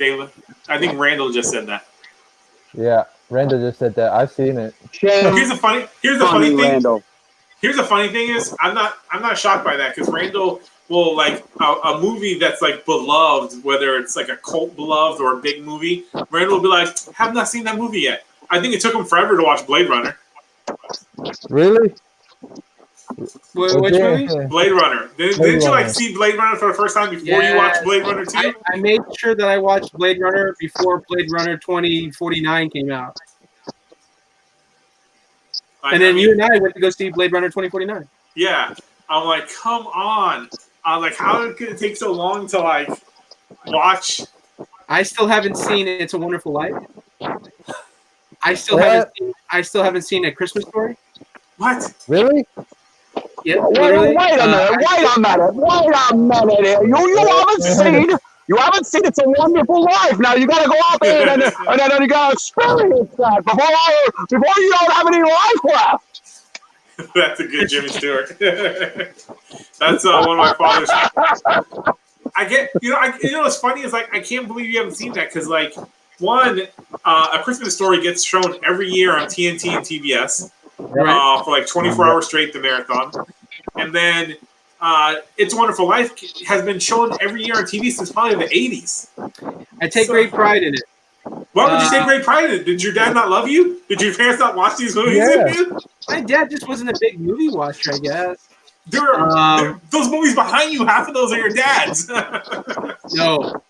These are like a good chunk 80 of to those 90% of these are mine. Yeah, a good chunk of those are your father's. Because I remember I pointed out, and you'd be like, "No, that's my dad's. That's my dad's. That's my dad's." There's like, and so many of them are doubles too, like 2 of each movie. Yeah, but like, I mean, before your dad passed, I think he was in the 70s. I figured he'd be like, "Son, It's a Wonderful Life. That's classic Americana cinema. Like everyone should at least watch it once." I don't know. My dad was into sports. He'd be like. So was my dad. Baseball movies. I've seen movies like Cobb. Oh, I've seen all the baseball movies too. Actually, I have not seen The Natural. Have you seen Field of Dreams? 8 Men Out. Haven't seen that one. Have you seen Field of Dreams? Field of Dreams, yes. Okay, thank God at least you've seen that. I think he's frozen. Is he frozen? Or is it just on my side that he's frozen? No, he's not frozen. Yeah. Tim's gone. Yeah. He'll be back. Oh, what were you, Jeff? What were you going to say? You were saying something about upcoming something, Donny Cates or something? I heard. Donny Cates actually finished the script for God Country, the movie. He actually announced it like I think sometime like last week sometime. He said he's completely done. So that comic is so good. Yeah. Like, I mean, that movie would that'd be a hell of a film. Like that'd be a hell of a film, but that's also a film that's like that thing might cost like $75 million or something because we get into the whole gods of God Country. That's when it's just like it gets really crazy. That's like a $50 million film there. So Jerry Torres is asking Sandlot. I did watch Sandlot as a kid. It's been a long time, but I also have to point out though, for sports film, right? one of the all-time greatest sports films. Better than Sandlot. Uh-oh. Little Giants. Okay, that's not better than Sandlot. Are you insane? Rick Did you Moranis. actually- that is not better than Sandlot. Ed O'Neill. No, that isn't. First off, Sandlot is better. Sandlot is better. Rick Yeah, Moranis. Sandlot's better, man. Sandlot is about you know what it is? As I think Randall was the kid. Were you the kid when you were a kid? Did you ever play sports with your friends, or no? A little bit. I played mostly basketball. Because like That's why. because Sandlot's about like getting together with your friends and playing baseball, and it's that whole like everyone's done that. Generations of so like everyone can understand Sandlot. Like I used to play baseball with my friends all the time when I lived in the Miami area. Yeah. But Sandlot is way superior. I mean, it's about one of the greatest sports of all time. That you enjoy with your friends. It's about friendship. There's so many layers on Sandlot. First off, and plus it brings you the shirt. It brings you the greatest saying. Yeah. You're killing me, Smalls. Yeah. Are you back? Randall's Snooki Pants. Yeah, Randall's Snooki Pants is in the house. First off, we're all just playing different roles, right? Tim is gonna be me. I'm Barbara. Next week, Jeff will be Tim. William said, did you guys notice William said in the comments, he said, William Sorolla said Lock and Key had a new one-shot comic last month that straight up sets up a new series. Yep, they did. Yeah. I completely forgot about it. I did not know that. Like, I'm a little behind on the one-shots. Yeah. But yeah, that's pretty awesome. But anyways, Little Giants, it's so ahead of its time. No, it's not. It's a good movie. How's it ahead of its time? The Icebox, first off, it's about, there's a little bit of feminism going on there, right? Even Jerry Torres is saying, like, you're insane. The Icebox. Yeah. Girls can be, can play as well, Okay, the Little Giants wasn't the first one to say girls can play as well. That goes back to 70s. Come on. Have you never heard of the Bad News Bears? Yes, thank you. Tatum O'Neal Tatum O'Neal was 12 and she played the pitcher. First off, everyone would see Bad News Bears because of Walter Malthus. Not those kids. Walter Malthus. What? No. Oh my God. Okay. You're saying so much. You're saying so much wrong. Because you know why? Because when the new Bad News Bears remake came out from Richard Linklater, while a solid film, it was nowhere near as good as the '70s one. Well, of course not. Billy Bob Thornton, phoned it in. So it's like he was just ripping off Bad Santa, but with Bad News Bears. You're tinged by nostalgia with Little Giants. All right, is that one of those movies you watched over and over as a kid? Which one? Little Giants. No, I mean I did watch it, but I mean I didn't like watch it over and over. I was a big Ed O'Neill fan because I loved Married with Children. Little Giants was a good film, but it wasn't as good as Sandlot. Thank you. I mean, Sandlot is classic. Again, I like to use the term classic Americana. Like every kid, parent, grandparent, everyone can relate to that movie. Now you're going to tell me that baseball is better than football. Well, in my opinion, it is, but that's just me. Yeah. You see, Sandlot was Stranger Things before Stranger Things was even the thing. Yeah. What are you talking about? Goonies. Goonies was everything back then. Sandlot, come on, you gotta love the scene with Sandlot when he's the kid has they bring him out because he's choking, he almost choked in the water, and the girl gives him the mouth and he kisses her. That's a classic scene. That's probably a scene that every young boy, heterosexual young boys probably had. I mean, literally, like, there's so many classic scenes in that movie. Like, Little Giants is cool to watch, but like, I don't know, there's not a scene that like anybody can, you can pull up and people will be like, oh yeah, I remember that scene. Talking about the annexation of Puerto Rico, man. And you're from Puerto Rico as well. Randall's always got to be the not odd even man representing out. Puerto Rico. Not because the dad reminds him of Randall. The dad on Little Giants is Randall. That's why. That's why. That's why I like that. Plus, it had James Earl Jones in it. Come on. Yes. Yeah. One of the greatest actors of all time in the Sandlot. I prefer James Earl Jones in Meteor Man. I prefer him in that. Then, Why do you always refer? Why do you always refer? What are you gonna say next? James Earl Jones was so amazing in Exorcist 2. He was just fantastic in The Exorcist 2. I didn't even know he was in The Exorcist. I've never seen The Exorcist 2. I've never even seen The Exorcist. You don't Really? You never seen The Exorcist? No. Geez. Oh, I can understand The Exorcist 2. Nobody needs to see The Exorcist 2. Well, I'm saying The Exorcist in general. You've never seen The Exorcist? Jerry Torres, yes, Cool Runnings, man. All because of good old John Candy. Oh, look, if we're gonna talk about James Earl Jones movies, I mean, Best of the Best. Anyone seen Best of the Best?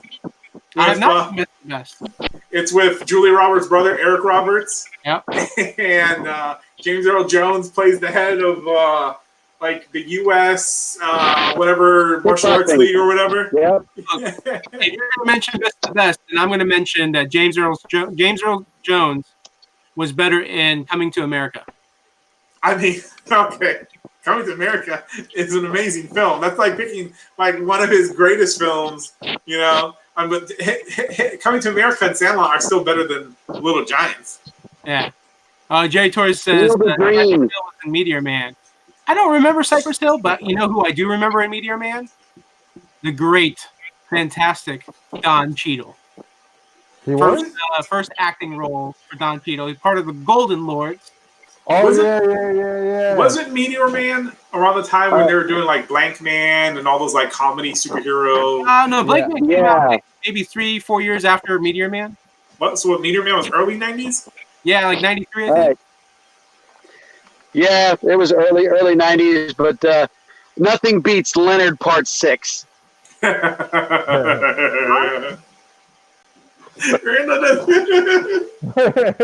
Randall, you never seen Leonard Part 6?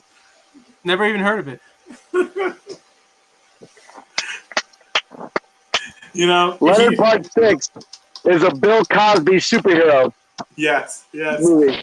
Oh, I think I know what you're talking about. It is a 1987 film with 9% on Rotten Tomatoes, and I don't even like Rotten Tomatoes, but come on. He was like saving his daughter, right?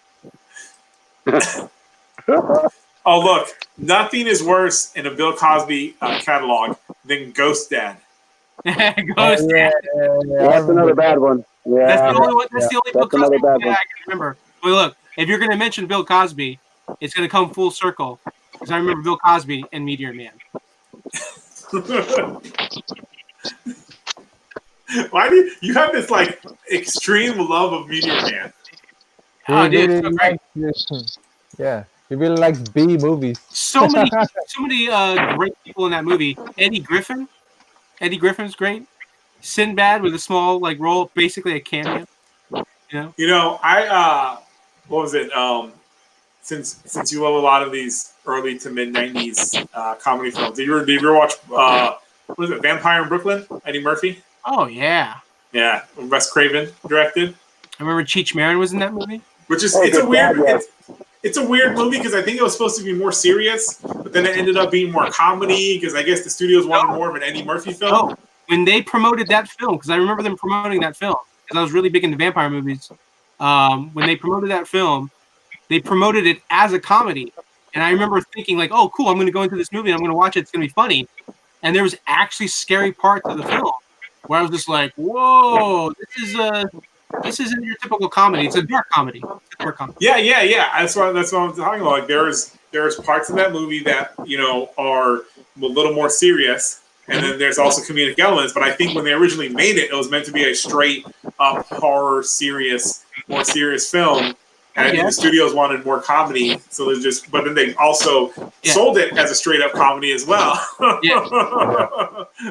And if I remember correctly, I think Bill Cosby came in the vampire film as well. I don't believe so. As a matter of fact, Bill Cosby came in a lot of films. He came in a lot of things too. I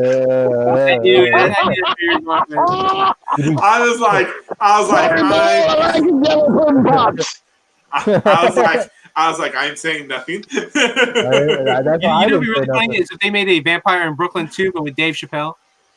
I mean, that'd be a little interesting and weird. I don't know if that would work. Oh, he wouldn't want to do it. I don't think Dave Chappelle would do any movies. Like he's in the untouchable zone, so he's comfortable where like no one. I did hear that he's actually trying to work on a sequel to shit. What was that movie he did? Good. Which one? Oh, you mean the pot one where he sells pot? Yeah, Half-Baked? Half-Baked. Yeah, Half-Baked. thank you. Like he's trying to do a sequel to Half-Baked. I mean, he'd probably have to finance that himself because, like, Oh, he will. There'd be so many people on social media trying to take that down, make sure that doesn't happen.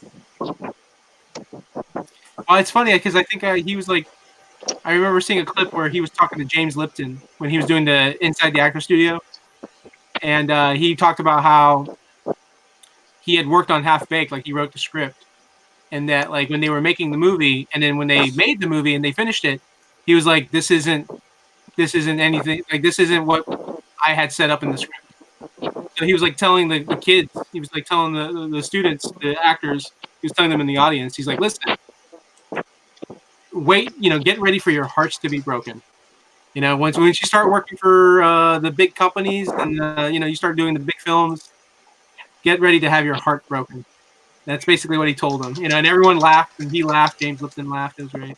I have not seen that Caveman film with Ringo Starr. I watched it as a kid. Dennis Quaid is in the movie. But that sounds like a movie I either need to see or I don't want to see. Funny movie. Not only is Ringo Starr in it, but it's also got a very early appearance of Dennis Quaid. Yeah, I said Dennis Quaid. Yeah, okay, sorry. I must have been. I might have been frozen. Hold on. This can't be real. This is real. So that Caveman movie. Hold on. IMDb is pulling this up. It's so weird when amazing talent ends up doing. That's just the business. That's Hollywood. Ends up doing something that you're like, oh God, how did that happen? That's how you get cult films. Because the guy who wrote Jaws, one of the writers, Carl Gottlieb, wrote Jaws, and he wrote, what else did he write? Jaws 2? Yeah, Jaws 2. Jaws 3D. Should have stopped at Jaws 2. But he also wrote Dr. Detroit. I don't know if you guys ever remember that one. Yeah, with Dan Aykroyd. Yeah, so he wrote that Caveman film. Yeah. It's just funny. What was that? Me? Oh, sorry. Yeah. Charles Darley, but he was the screenwriter. Yeah. Sorry, he was the screenwriter. Peter Benchley was the one that wrote the novel, the actual Jaws plot, because he was the novelist, and then the script was And then what's his name? One of my favorite director. I can't remember. I forget his name. Jesus Christ. Randall. He directed Conan. Oh, Milius? Yes, John Milius, the greatest filmmaker of all time. He is known for the great speech in Jaws. The speech that he gives about the ship. I forgot what the ship was that they encounter during the, I think it's like World War II. No. It's on record that he wrote the speech, but it wasn't that speech. The great actor who played Captain Quint. Robert Shaw. Robert Shaw. He improv'd that whole speech.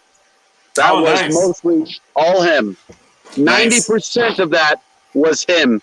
He just had the outline of the speech, and he was like, I'm never going to remember this. He was intoxicated when he did that speech. So he just told the story, and he hit each little point perfectly. That's the USS Indianapolis. Back in 1943, we delivered the bomb, the Hiroshima bomb. Yeah. Oh, man, Jaws. Classic film. Caveman's an underrated film. It's a funny comedy. Speaking of Dennis Quaid, he was in Jaws 3D. Yes, he was. He was? I don't think anybody wants to be with remembered. Louis Gossett Jr., who also starred in the HBO Watchmen. I would have liked I would have liked to have seen. Originally, Jaws 3D was going to be at one point directed by Joe Dante. It was going to be a comedy. Yeah. I would have liked to have seen that version instead of the one that we got. I worked with Louis Gossett Jr. I was an extra in a film that he did for HBO called Zoom Man. Oh, nice. Nice. That's cool. Very cool. Where was it filmed at? Was it here? Yes, it was in Florida and Georgia. It was based in New York, actually. And it was based on an old Broadway play called Zooman and the Sign. It's about a drive-by shooting and the death of... Oh, you froze. Froze again.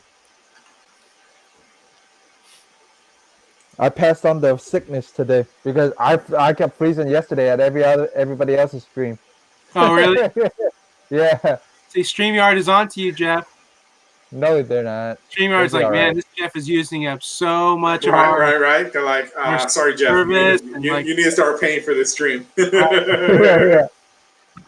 Jeff is like, never. You're looking at your streams and and I use my 8 hours, I'll be okay. You're spending on comics, and they're like, this guy can buy comics, this guy can pay for our wonderful service. As long as I don't sit on the 8 hours, I'll be straight. I'll be okay. As long as I don't stream for 8 hours, I should be set good. Going away, I think maybe we should be blaming Randall. Look at his beautiful, clear screen. Like, his screen looks better than all of our screen.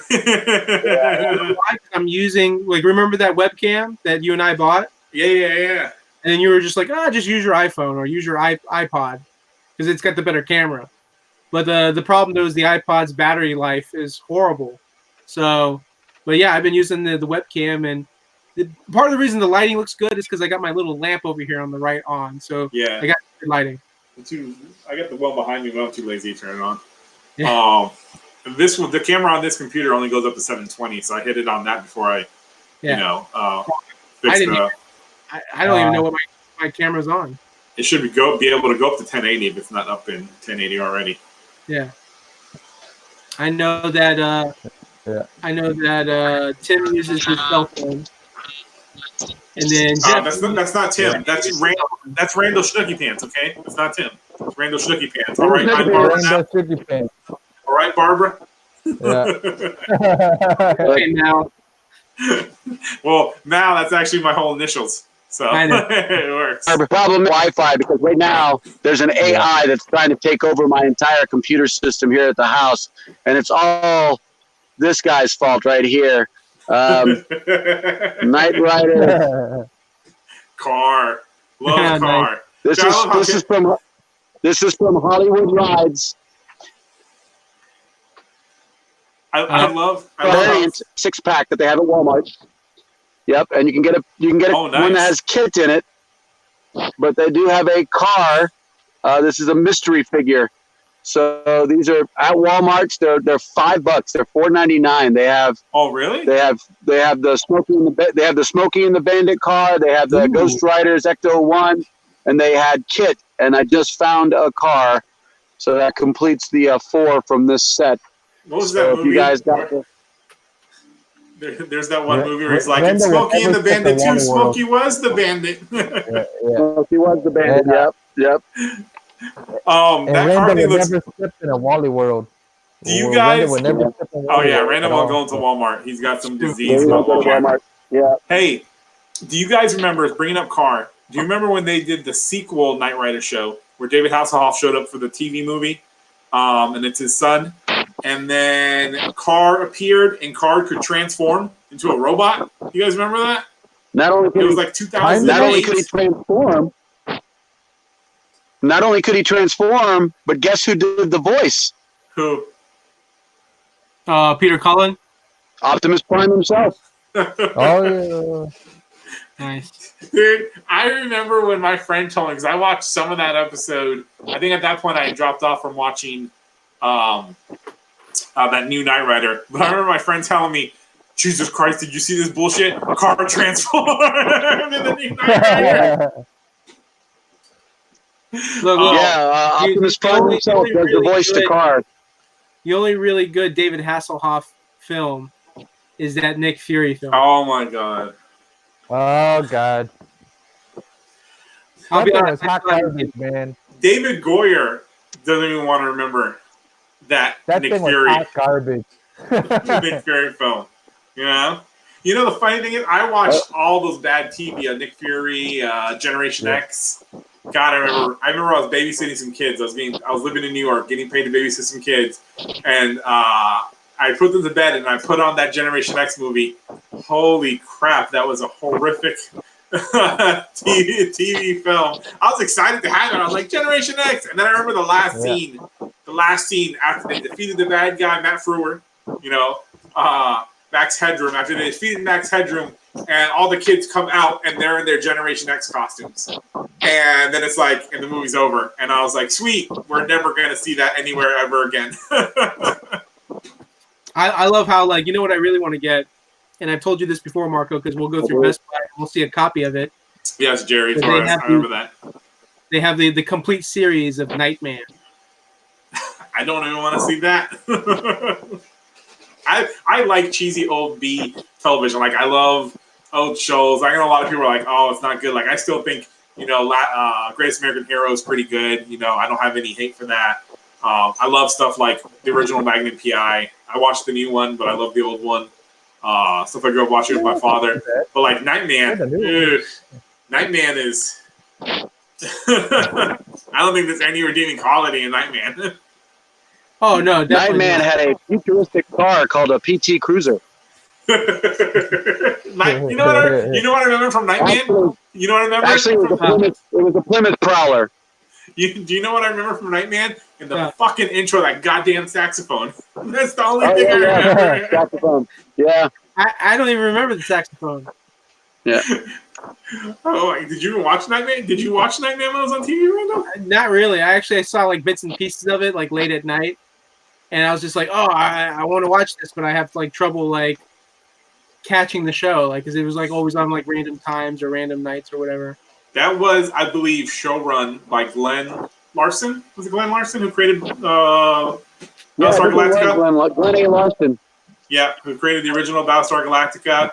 Who was a good idea man, just not a great executioner. I think the best thing he ever executed was Battlestar Galactica. I feel like Nightman really was like one of those shows like you would have seen on Sci-Fi. It was ahead of its time. That was. It makes me wonder whatever happened to the comic book, the like Flash the comic book character. TV series was on.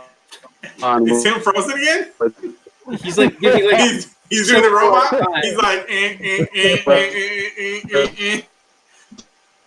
Let me kick him and then have him come back in. I think Tim the robot is powering down. Oh, there he goes. Oh, he just came back. There he goes. Hey, Dennis William Sorolis brought up Dennis Quaid's Frequency. You guys remember that movie? Yeah. Oh, you know what? Did you not see Frequency? Dennis Quaid, Radio, Back in Time, Sun. Yeah, I mean, I've seen the trailer of the movie tons of times, but I mean, I don't think I've seen all of the movie, or maybe I did, and it's been so long since I've seen it, I don't remember it. It's so good.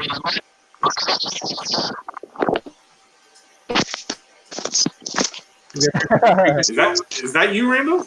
It's not me. That was Tim, I think. What?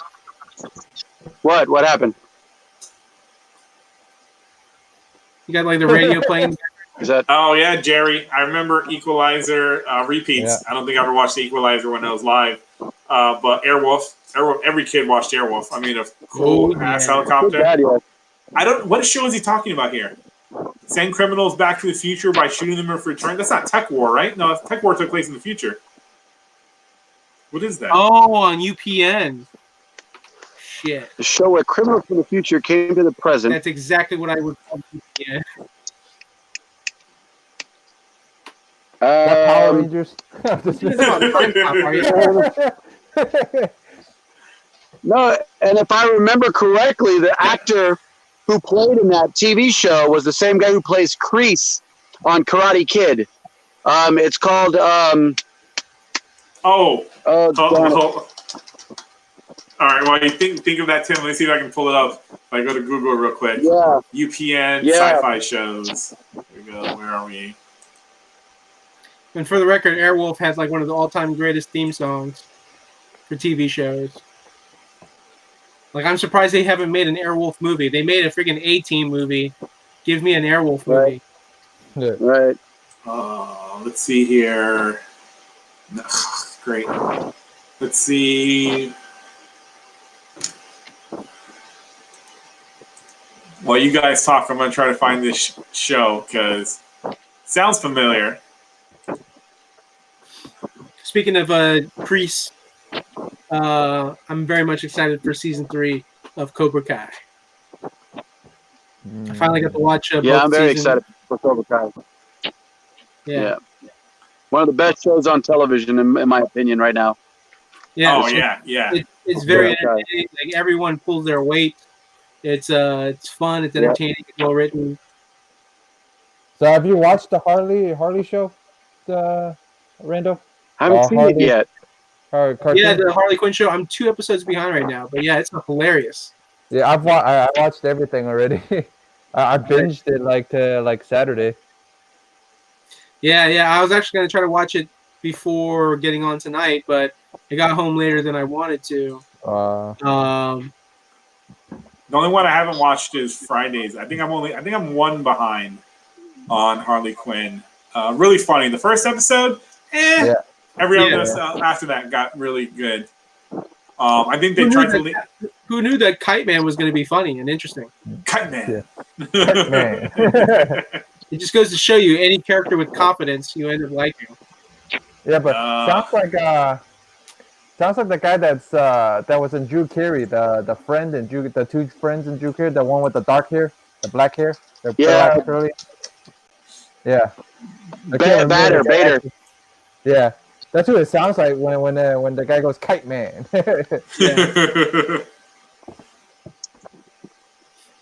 Man, I am not having luck. Here's an interesting idea. Yeah. Or topic, because I've been thinking, like, since Disney Plus has come out, right, and they've come out with like the original content. Mandalorian, yes, it's a great show. But then like they've had nothing to follow up after the Mandalorian came out. So like, if I had to do a side-by-side comparison of original content, like DC Universe versus Disney Plus original content, DC Universe is destroying Disney Plus, in my opinion. Like, right now, the only thing I'm enjoying on Disney Plus is like older programming. So I'm like watching Gargoyles right now. I mean, you're a DC fanboy, so you're gonna say DC. You know that. So no, think about it. Okay, look. The first show that DC Universe. Hold on. And you went to LA on DC's dime too. So don't forget about that. Oh yeah, like the man is just—he's a DC show. I mean, at this point. Let me ask you this, Jeff. You have Disney Plus? I have both. I have both. Yeah. Oh, okay. You have both. Okay. So, other than the Mandalorian, tell me what this amazing, exciting original series that Disney Plus has made that you're enjoying right now. Condor Man. Hells yeah. Hells yeah. Yeah, but the only problem with DC streaming service is you can't stream it off of other devices. You can't go, like, if I have it on my phone, I can't go streaming it on another TV or another device. You know what I mean? So that's the only issue. I understand that, but I'm not talking about like how you can stream it. I'm talking about content. What content are you watching now that the Mandalorian is over on Disney Plus? Hold on. Hard Time on Planet Earth. That's the name of that TV show that was with a convict coming back in time. Okay. Damn, was that on UPN? Because I don't even see that on Wiki. Yep. Pull up Hard Time on Planet Earth. All right.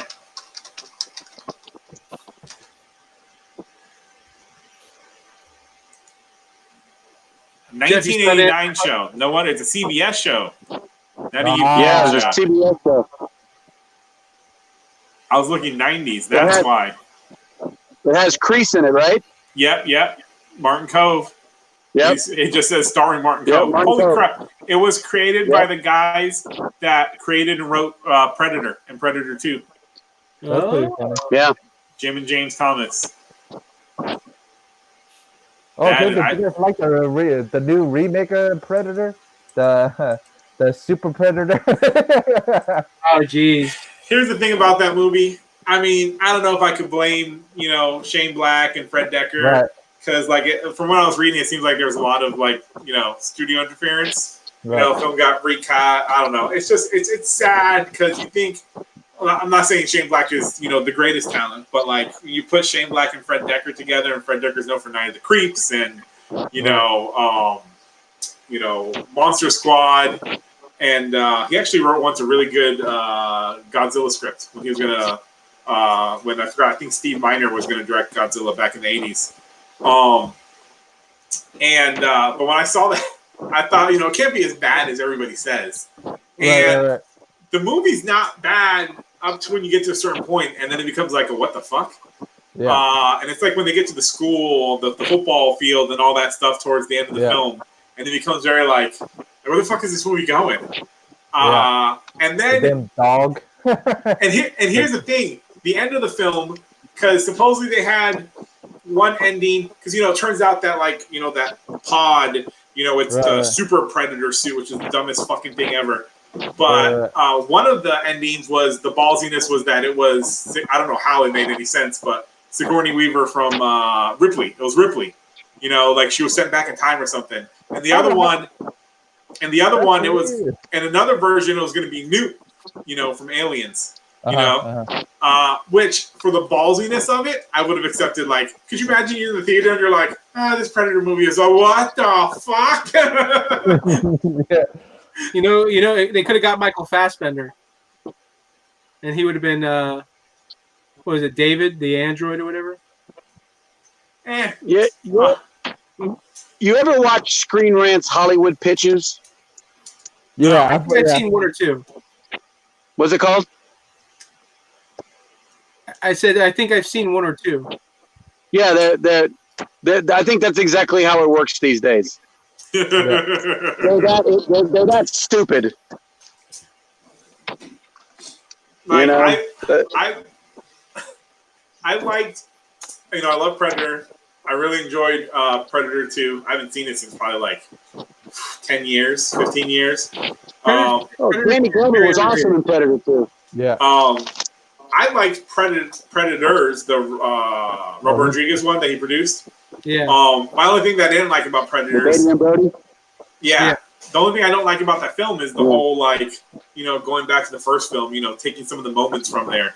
I'm like, you can't really be your own film if you're just going to borrow the best moments from the previous Predator films. But I loved it because the way it ends on that movie, they're on the Predator planet, and it's like, okay, where the fuck do we go from here? Would you watch a crossover film, The Expendables versus Predators? No. That'd be kind of weird. Come on, you don't want to see Schwarzenegger make an appearance and be like, you're one. No, I want to see an Alien versus Predator film that's good, where Schwarzenegger is playing his character. What is he bringing up? What is he bringing up? 8.0, the banana splits. Is that the Gold Key comics? That's the Gold Key #1. Came out June of 1969.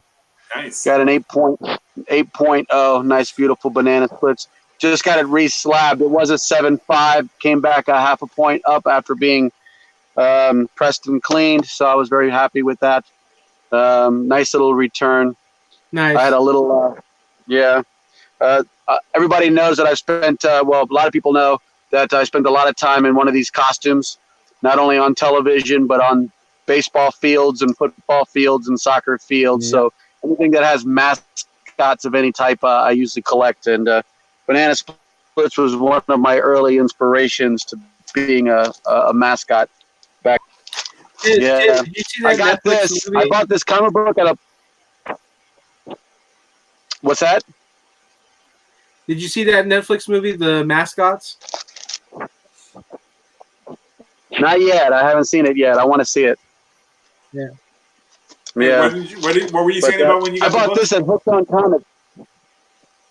I bought it at Hooked on Comics. I don't know if you remember Hooked on Comics, but Sean's store. Yeah. Yep. That was my first graded book that I ever bought. that you were saying that's a book you personally got for yourself, or is it a book you're like, oh, this is like a key book I want to get? Sometimes those gold key books are worth something. No.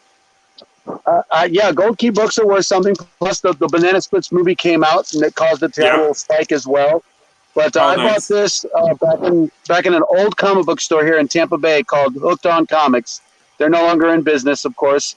They transformed into Demolition Comics, where Randall used to work, actually. And where you and I met. This is when CGC first started. And it was in the original CGC. I almost didn't want to get it regraded because it was in the original, like, first year that they did it. Yeah. But I really wanted to get it pressed and cleaned. And thank you, Agents of Slabs, for helping me out with that. That's Dino and his little group of people. Yeah, I'm still waiting on my old man Burton, the low pen issue 9 of low pen on it with James Hahn's signatures on it. Oh, right on. Yeah. Right on. I'm still waiting on that one. Yeah, you submitted that last year, didn't you? Yeah, last year in October. Yeah. I mean, you submitted to CGC, or you submitted to Agents of Slabs? Agents of Slabs. So I'm not sure if it's Agents of Slabs that has slow return, or if it's CGC. Yeah. You need to go up to Dino and be like, "What the hell, Dino?" I know they said that, because I remember right before New York Comic Con, they were talking about that. The upcoming, the final conventions might slow things down a bit, but like that seems like excessive. Yeah. Well, this wasn't too bad. I think that's it. They said the Todd McFarlane thing screwed them up, though. Yeah. So. Yeah. The Todd McFarlane thing. We have to. I think they have to solidify that still. Yeah. But I think I submitted this in October, so that's not too bad of a turnaround. Nope. Hey, that's the same time I submitted it. Yeah. Yeah. So. We lost Marco. Marco. He'll be back. Yeah. He'll pop back in. Yeah, because I submitted the same time you did. You submitted in October. I submitted like end of October. Yeah, I remember. Yeah. Well, I showed everybody all my goodies. Yeah. So, here's a good question, Tim. He's back. How many books do you think you have slabbed now? Three boxes that are this size long that are slabbed. These are those CGC boxes that's made out of a corrugated like plastic. Yeah. I need to get those. They're really nice. And I've got 3, and I'm working on my 4th to get filled. So they're kind of short. Ah, okay.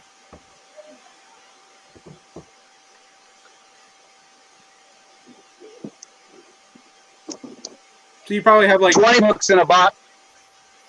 60, maybe. 60 slabbed books. You're slacking, man. Well, not really, because some people don't have that many. We have a couple.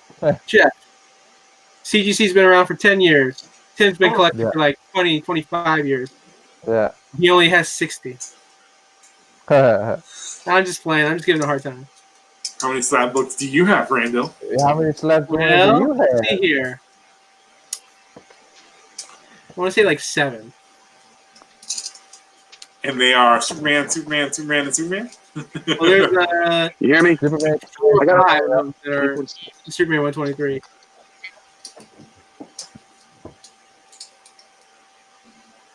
I'm sorry there, Tim. You're frozen. You're frozen again.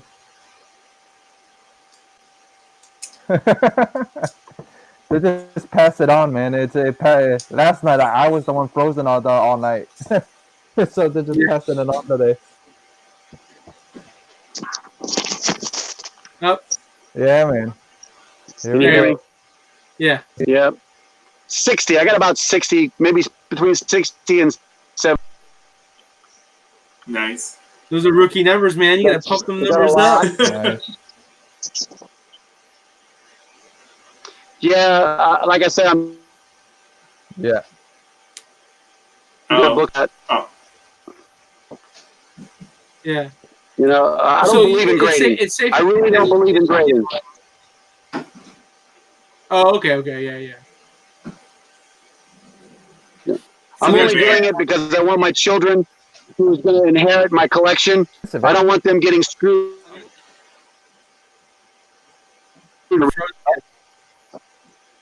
Oh yeah. So if it's a book that's worth more than $200, I'm getting it slabbed. If it's worth more than $200, I'm going to get it slabbed. So I have hundreds of books that need to be slabbed.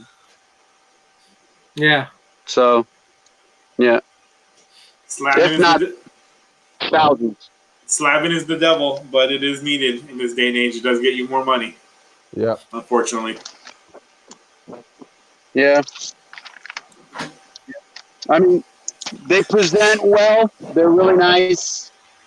I like the way it slabs and it presents. I like the fact that there's the autograph, you know, authentication. It's a 9.4. Very disappointed in this one. I thought it was going to become at least a 9.6. I was hoping a 9.6 or 9.8. But good old David Tennant. Nice. Let me ask you something, Tim. All your books that are slabbed, are they all CGC? No, I've got a couple. I've got a couple that are not CGC. Let me see if I have any in this particular box. Well, maybe not in this particular box. Oh yeah, here we go. Here's a 9.8. That is CGCS. You may want to get that CGC just so it'll be worth more when your kids sell it. And that's a swipe and Randall. When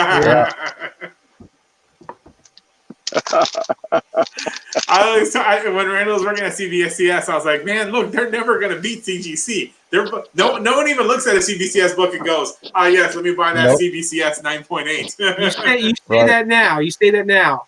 But then, like, one day, CGC screws up so bad that, like, hey, we're going out of business. We're no longer going to be grading books.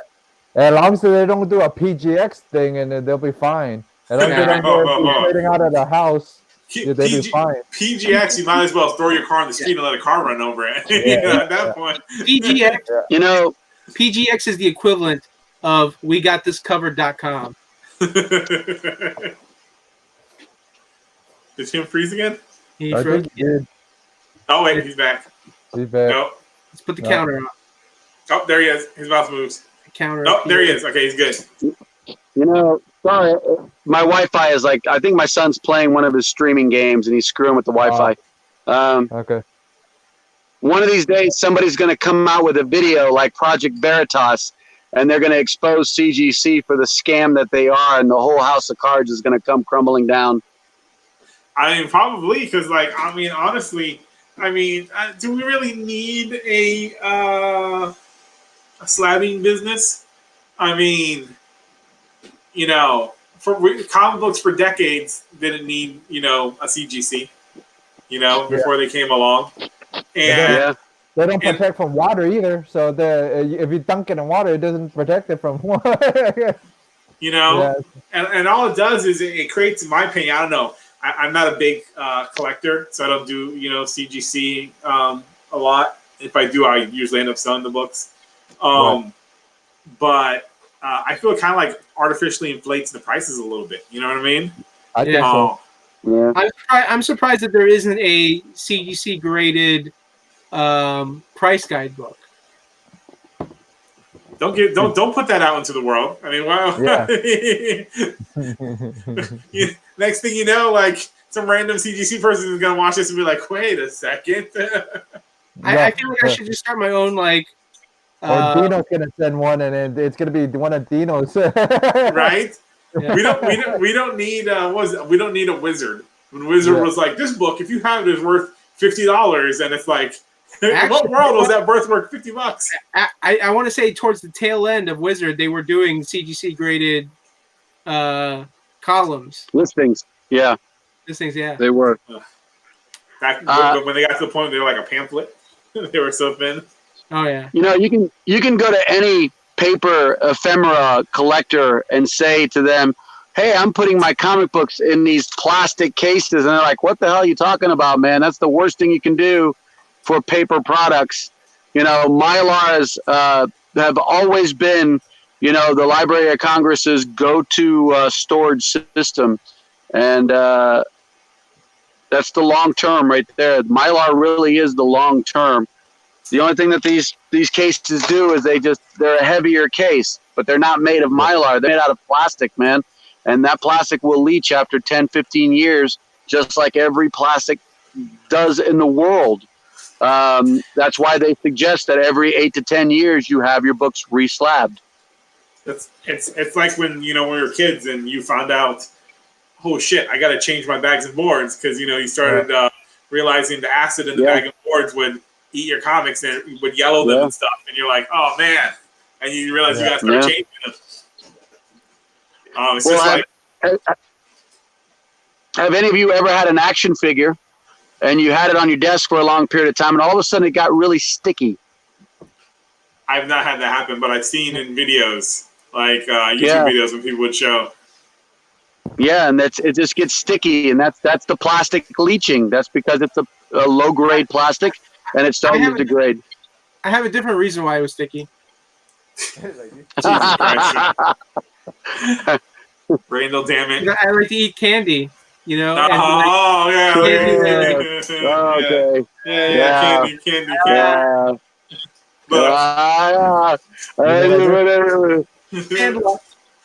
There you go. Did the bubble yellow? Yeah. Yeah, see, there you look. Yeah.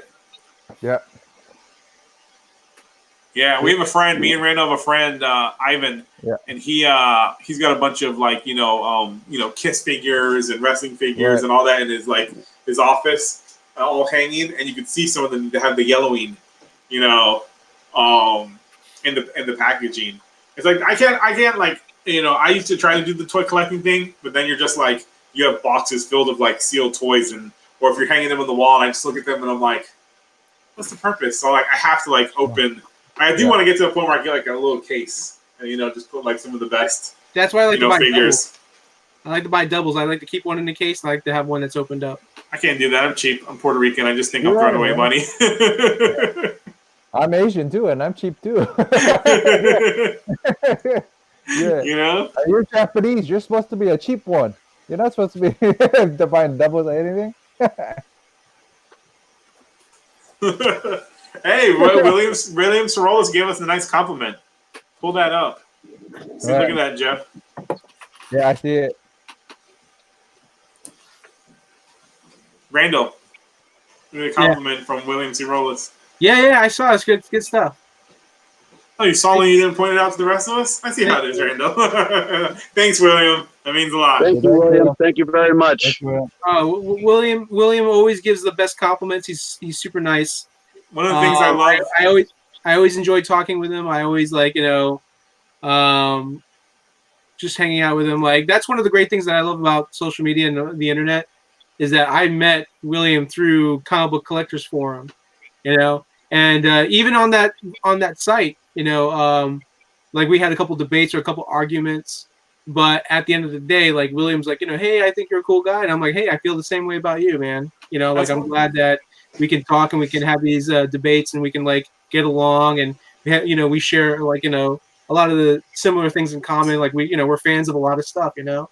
And so when I started my Facebook group, when I did the Comic Book Collectors League, he was like one of the first people, if not the first person I had join the group. And he's been a supporter ever since and a friend ever since. And so it's cool that, you know, like he's on here and he's interacting and he was even doing some videos on my Facebook group, and always a big supporter, always a great guy. He's one of those guys. Like I wish there was like 1,000 more Williams out there, you know. That way they can all buy comic books from me. And no, I'm just kidding. As soon as the stream is over, Randall's gonna be like, "All right, William, my fee for talking you up."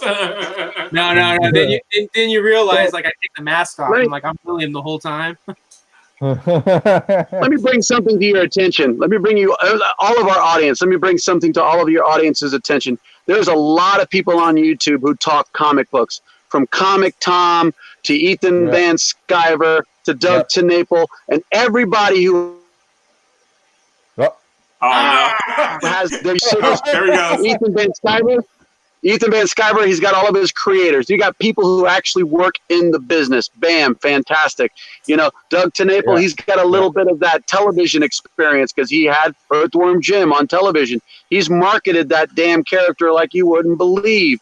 Right here, in this little corner right here, we've got comic book shop owners, operators, we got creators, we got guys who speak freaking Cantonese.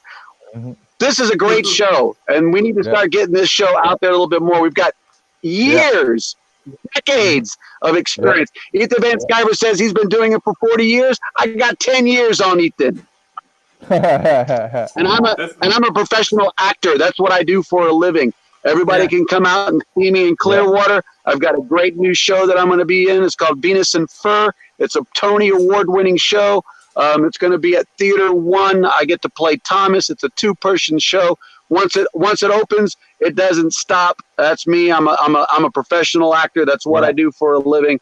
You know, we've got Randall up there who not only makes delicious foods, but he also does comic books, and he's got probably the most knowledge that I've ever known anyone to have when it comes to like different social media and different media outlets, whether it's DVDs. I mean, he had experience working with DVDs, video games, cartoons, all kinds of stuff. Then you got creators like the Eisner Award-winning creator over here. Thank you. You know, so those other shows may have more subscribers, but we got the real deal going on right here, guys. So please tune in every week to Jeff Comic 813 and the Comic Book Nerd Roundtable or whatever it's called this week. or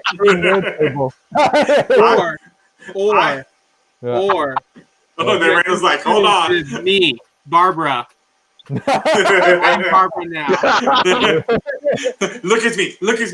I'm Barbara. We're going off the rails a little, so I'm going to call it now. So we're going to go off the rails a little bit. We got the hottest girl in comic book industry. No, I'm just checking. I love that's what I love about social media and YouTube, how it's created these outlets for, you know, comic fans to, you know, try to, you know, to come together and talk. And also, if you're lucky, you know, turn your love of comics into something a little more, maybe, you know, something whether it's more monetary or it's, you know, that's one of the things I love about this, that I actually want to, you know, I wouldn't mind being on this show more for you guys. And it's also something, you know, I want to, it's also something I want to, you know, look into, because I'm looking, you know, down the line to, you know, try to do my own Kickstarters for, you know, more my own type of stuff. Yeah, excellent, more than fantastic. Welcome, so, yeah, more than welcome to hop on, man. Also, nobody can resist my Willie. and just to give a shout out, last week I brought to everybody's attention the Star Wars Thor mix-up. Oh, yeah, Randall told me about 5 days before. 5 days before Comic Shop and Comic Tom and all those guys out there even knew about it. Yeah. Yeah, Randall was because I go with Randall like almost every Tuesday. You know, I help him with the books, and he was telling me about that. He was like, "Yo, Tim just told me that." Like, he's like, "Hold on," he's like, "I gotta show you." And he's like, "You see this?" And he opened it. Now look at this. And I was like, "What the fuck?" Yeah. And they are selling briskly at $100 to $125 on eBay as we speak. Randall, when I see you Tuesday, we got to put them up for you so you can, you know, make some. Let's do it. Let's do it.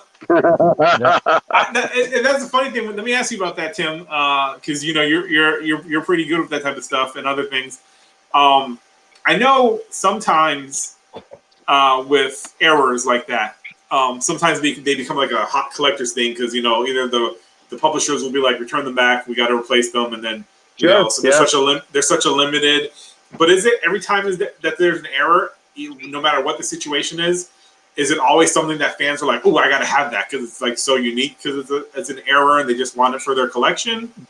There is always the initial fire that burns. and it's hot for a few weeks. But then eventually, when the print run gets let go, because the previous month, like next month, we'll see how much the print run was on these. You can go to what's that website that has all the print runs for comic books, and it'll tell you how many of these were actually sold through Diamond.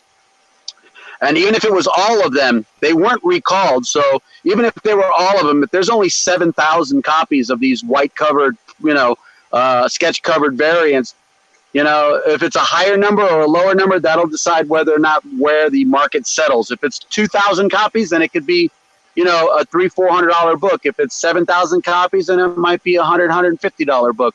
And then sometimes they might even settle down to $50-60, depending on the rarity and the scarcity and the demand. That's usually what it is. It's all about supply and demand. It's the normal, everyday capitalism in the great USA and this wonderful country that we live in. We love people who have, those fixations on those rare variants like these, error variants. There's a lot of errors out there that are maybe $5-10, and that's it. Brandon, where are you going? Oh, We have to go to the He's like, bathroom call. bathroom call. Hey, Marco, like I said, you're more than welcome to join us. I got your email now, so you're more than welcome Absolutely. anytime. Yeah, I'd love to. I've always wanted to, do more of this type of stuff. I love it because I follow. I haven't been on his. I never went on the video chat, but I went in the talk chat. Like I follow Dan Fraga at Couch Doodles. Dan Fraga has his own, thing now. I think he's got like 2,005 followers or whatever. He hit monetary, I think, like last month, where he can monetize it now. Right. So I follow his stuff. I do a group on Facebook, 90s Comics Strike Back. Okay. So we have like a lot of creators. Like we have Rob Liefeld in there, Dan Fraga. We have a lot of the, those old school 90 guys in there. But I just that's part of the thing that I want to get into more, the wider social media comic community, especially people in our area like us that live in Tampa. Yeah. That's cool. What were you gonna say, Tim? So here's the idea. Since I got 2 of these, what I'd like to do is I would like to get one with a sketch cover to make it even rarer. Possibly maybe a Thor holding a lightsaber instead of his hammer. That'd be funny. Yeah. That would be awesome. I got somebody in mind. Yeah, I got somebody in mind. Or possibly Vader with Thor's hammer. Oh, that'd be funny. Yeah. So I was gonna see what the vote would be on the little comic roundtable here. If I wanted to get a sketch cover on this rare Star Wars Thor, is it Thor holding a lightsaber or Darth Vader holding Mjolnir? It's Mjolnir. For me, it's Vader holding Mjolnir, just because for that, you have to be worthy to hold it. So it's like it's just a great what does that say about Vader? It's gonna, okay. I got the winner. Okay, it's a draw. It's going to be Bill Cosby holding both Thor's hammer and the lightsaber. I want pudding. No, that's all I said. Pudding pops. This would be a fun one too. Having the hammer on the ground and having a bunch of stormtroopers trying to lift it. That's the winner. That's the winner. That's the winner. That has to be the one. Oh no! How about this? It could be like Thor, and he's got like Yoda on his back. There's 1,000 possibilities. Possibilities. Oh, speaking of that, when you guys, you can have the word bubble with Yoda where he says, "Worthy you are." Speaking of that, though, when do you guys think Marvel will finally break the seal and do a Marvel Star Wars crossover comic? Oh boy! Yeah. That's gonna happen. If they ever do anything like that, I bet you it's going to be like in a one shot, and it's going to be a short story, and it's going to be an obscure Star Wars character, and it may be an obscure Marvel character. I think they will do it because here's the thing. I remember for the longest time they said the Ultimate Universe and the 616 Universe will never meet because if we do that, that means we've run out of ideas. And they did meet. So I feel it's just the right. I think they're waiting. I wouldn't say the right story, the right moment, because that first issue of that event is just going to be one of those like ridiculous, it's 15 variants. Like Guardians of the Galaxy character. Like, watch it be like Rocket and Groot, and they're going through like a spaceport, and they're like, and then you see like some stormtroopers or something like that. I mean, I just feel it's one of those things that's like, it's just, I guess you could say, easy speculator money, for such a ridiculous crossover. Yeah, you're gonna have the bounty hunters. It's gonna be a whole thing. They're gonna scan over a whole bunch of bounty hunters, and Rom's gonna be standing there. They're gonna be like, wait a minute, you're not part of this either. Aren't you at IDW? He is a galactic bounty hunter. He's a galactic. Now it'll be like Rocket and Groot walking by. It's gonna be like Rocket and Groot walking by, and at a table on a chair across from each other, it's gonna be like C-3PO talking to Rom. Or it's going to be Tony Stark just hitting on all the space women. You see him hitting on Princess Leia? And the slave Leia. They're gonna bring back Tag and Bink is what they're gonna do. Yeah. I love those characters. Those are great characters. Tag and Bink versus Deadpool. There you go. That would be funny. That would work. Yeah. Or they could do a take on like remember when they did like the Punisher destroys the Marvel Universe or kills the Marvel Universe? Yep. It could be Tag and Bink kills the Star Wars universe. Well, it has to be Tag and Bink accidentally destroy the Star Wars universe. Because there has to be some mistake that they do that accidentally destroys it. Introducing what's the Green Rabbit? Jax, that Green Rabbit that was in Star Wars. Yeah. And introducing Jax.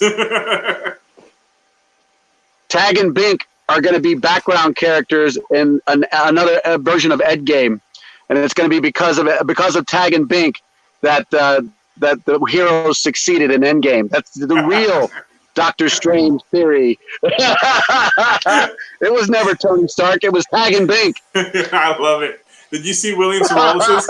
Did you see William Soros? He put Chewbacca, Herald of the Galactic. Yeah. That's a good one. That is awesome. Galactus.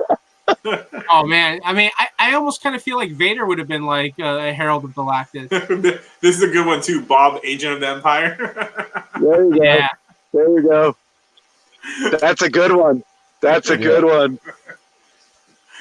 I love that. Let me ask you guys, what are your favorite big two books that you're reading right now? Just a few. You don't have to name them all.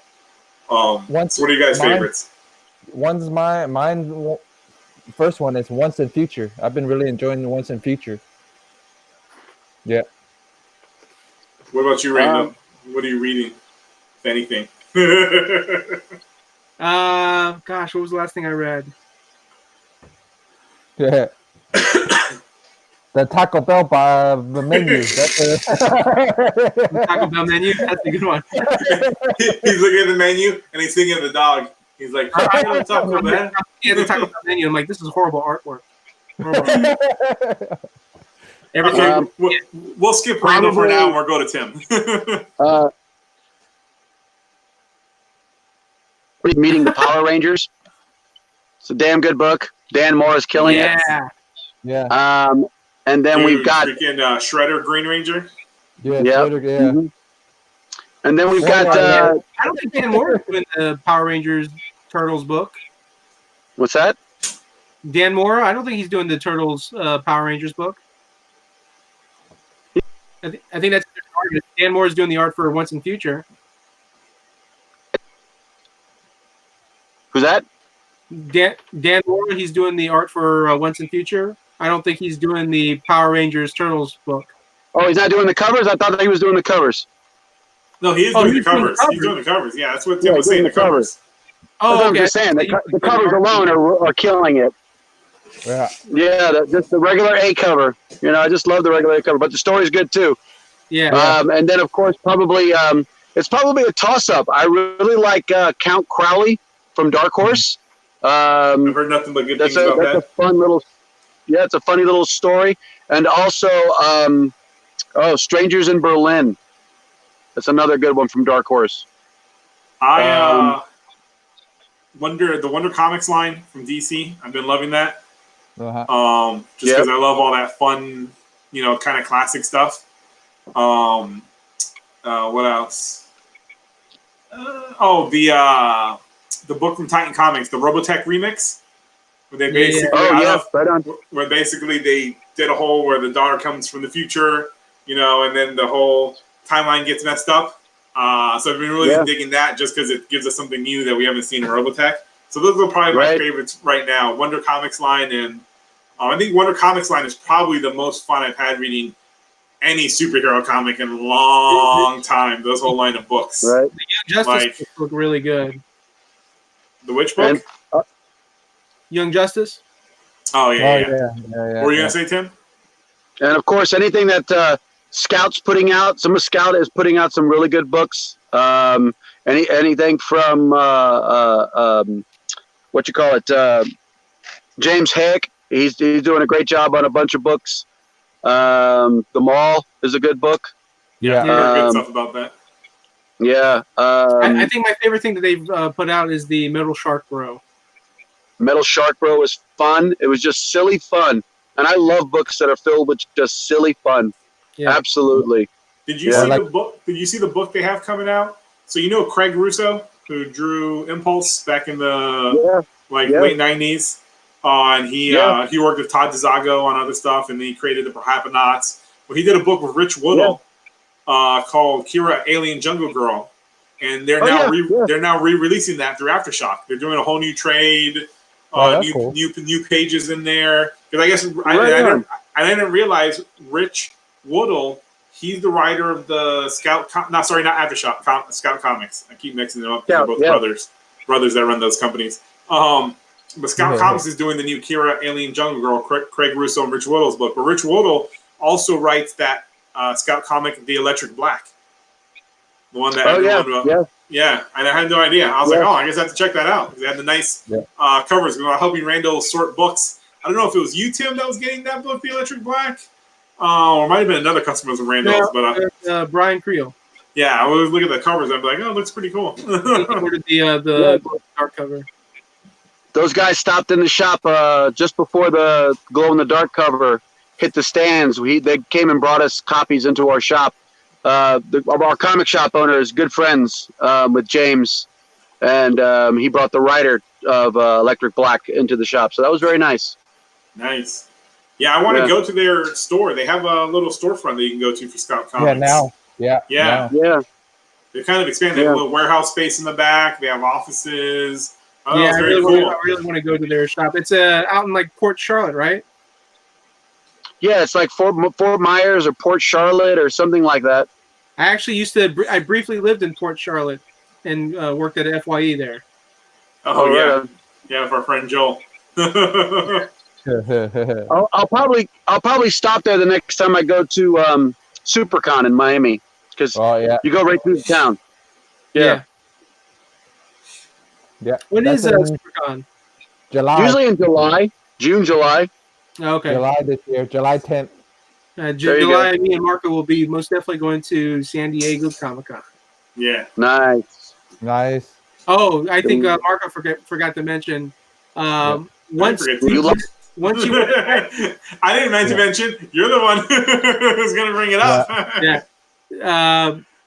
Once you win an Eisner Award, you always get a free invitation to San Diego Comic-Con. Oh, that's cool. And WonderCon, because they do WonderCon and San Diego. Oh, that's cool.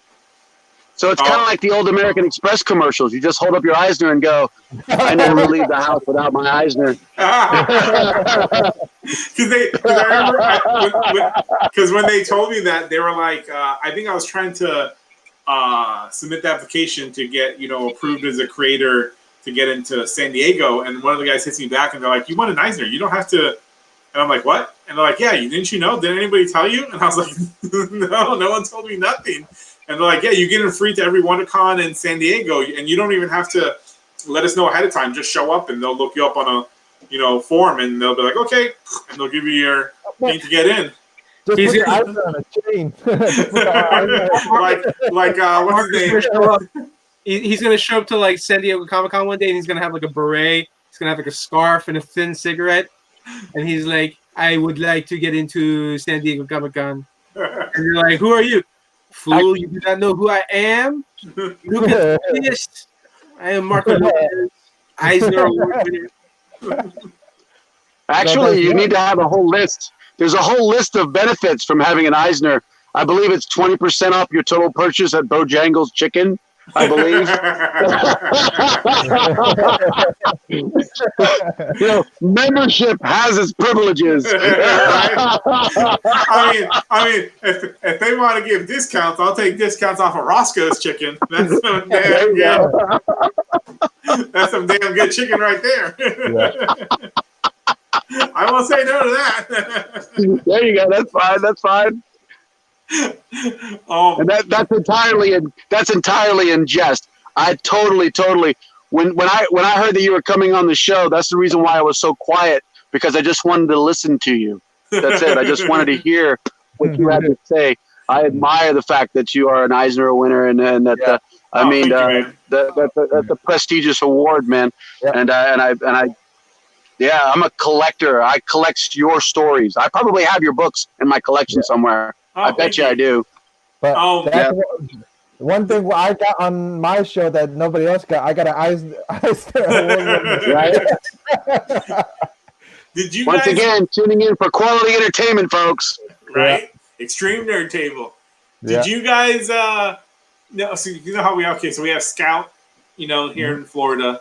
And then there's also this other comic book company in Miami. They're called like Mad Cave Studios. Yeah, I know I know those guys too. I met them this year at SuperCon.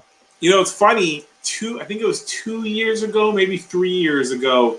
I saw them at a MegaCon. I think it was a MegaCon Orlando, and I was like, oh, kind of cool. And then to see that they're still around and that their books, they have to be doing good if they're, they've been putting out more varied titles. I've seen them do like, full page ad and previews, and that's not cheap to get a full page ad. So that makes me feel happy. Like, cause I always tell Randall, like, outside of, when people think of like places that have the most comic stores, usually people think of like states like, California or New York. But I think Florida, for me, like I always tell Randall, like per amount of people, I think we could probably tie with New York and maybe come close to California in the number of comic book stores, and conventions and fans that are in this state. That's the one thing that people don't realize about Florida. Yeah. Like, this is a geek state, Yeah. Yep. I didn't realize there were so many YouTubers that were comic book collectors, man. Like, I hopped on and then I got asked him. Like, I blew up. If you go to comicconvention.com, where basically they announce all the conventions, there's a little filter that says check for conventions by your state, and the first 3 states: New York, California, Florida. Yep. like Florida. Like what we got, like Florida SuperCon. We got MegaCon. There's so many others. MegaCon Orlando, MegaCon Tampa. Regular Tampa Con. There's a big convention in Jackson. Pensacola Con. Yeah. And then, it's just growing.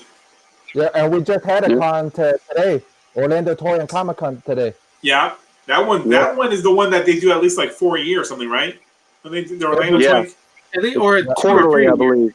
Yeah, they're the new Tampa Con. Remember when Tampa Con was like quarterly con, and they got bought out, and I don't really care for the new Tampa Con, but that's just my opinion. But Tom Gordon used to own Tampa Comic Con. Yep. But Orlando, I went to one of the Orlando cons with Randall and a couple of friends of ours, and I was impressed. Like they had Ryan Otley.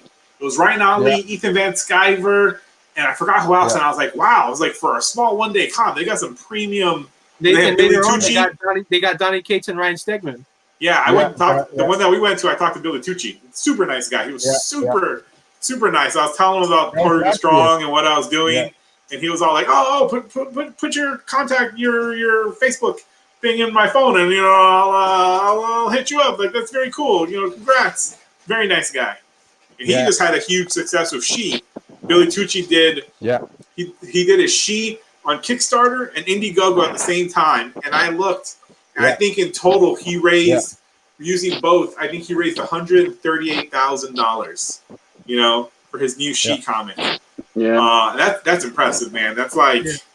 Because I really love those dudes from the '90s. So I love that he's doing so well. Oh, Kickstarter, Indiegogo, so many people. Well, What happened to? Oh yeah. Since nobody saw the Ethan Van Sciver thing coming. Nobody saw that coming. Oh yeah, that blew up. He raised almost he raised almost $1 million. He almost hit $1 million, or he might have even broke $1 million on his campaign for Cyberfrog. One comic book. Yeah. Me and Randall are friends with Elliot Fernandez. He's a local comic artist. He did some stuff for DC. Yeah, I've got a lot of Elliot's work. Yeah. He did Doom Kicker with Temple. Beautiful looking book, like from the that I've seen that Elliot was showing me. Was he doing Bigfoot Bill with him, or is he doing the Earthworm Jim? No, he's doing the Doom Kicker. The other one, because Doug is writing Doom Kicker. Oh, the Doom Kicker. That's right, Doom Kicker. Yeah, Doug is writing it, and Elliot is drawing it. Right. Yeah, it looks fantastic. Like, it's got that, burly, Doom Kicker. Yeah, burly old school guy with the hammer. So since we have Marco, you remember what I asked you guys? I want to ask Marco now, since he's a writer. Since there was Coffin Comics, they had an issue with their Kickstarter where the printer people that they were printing it off with had said they wouldn't print something because they wanted them to change the panel of Brian's work. And I'm gonna show you now, since he sent me the Kickstarter, since I kickstarted it, and he sent me the digital picture. I'll show you on the phone. It won't bring it up on here. So give me 1 second.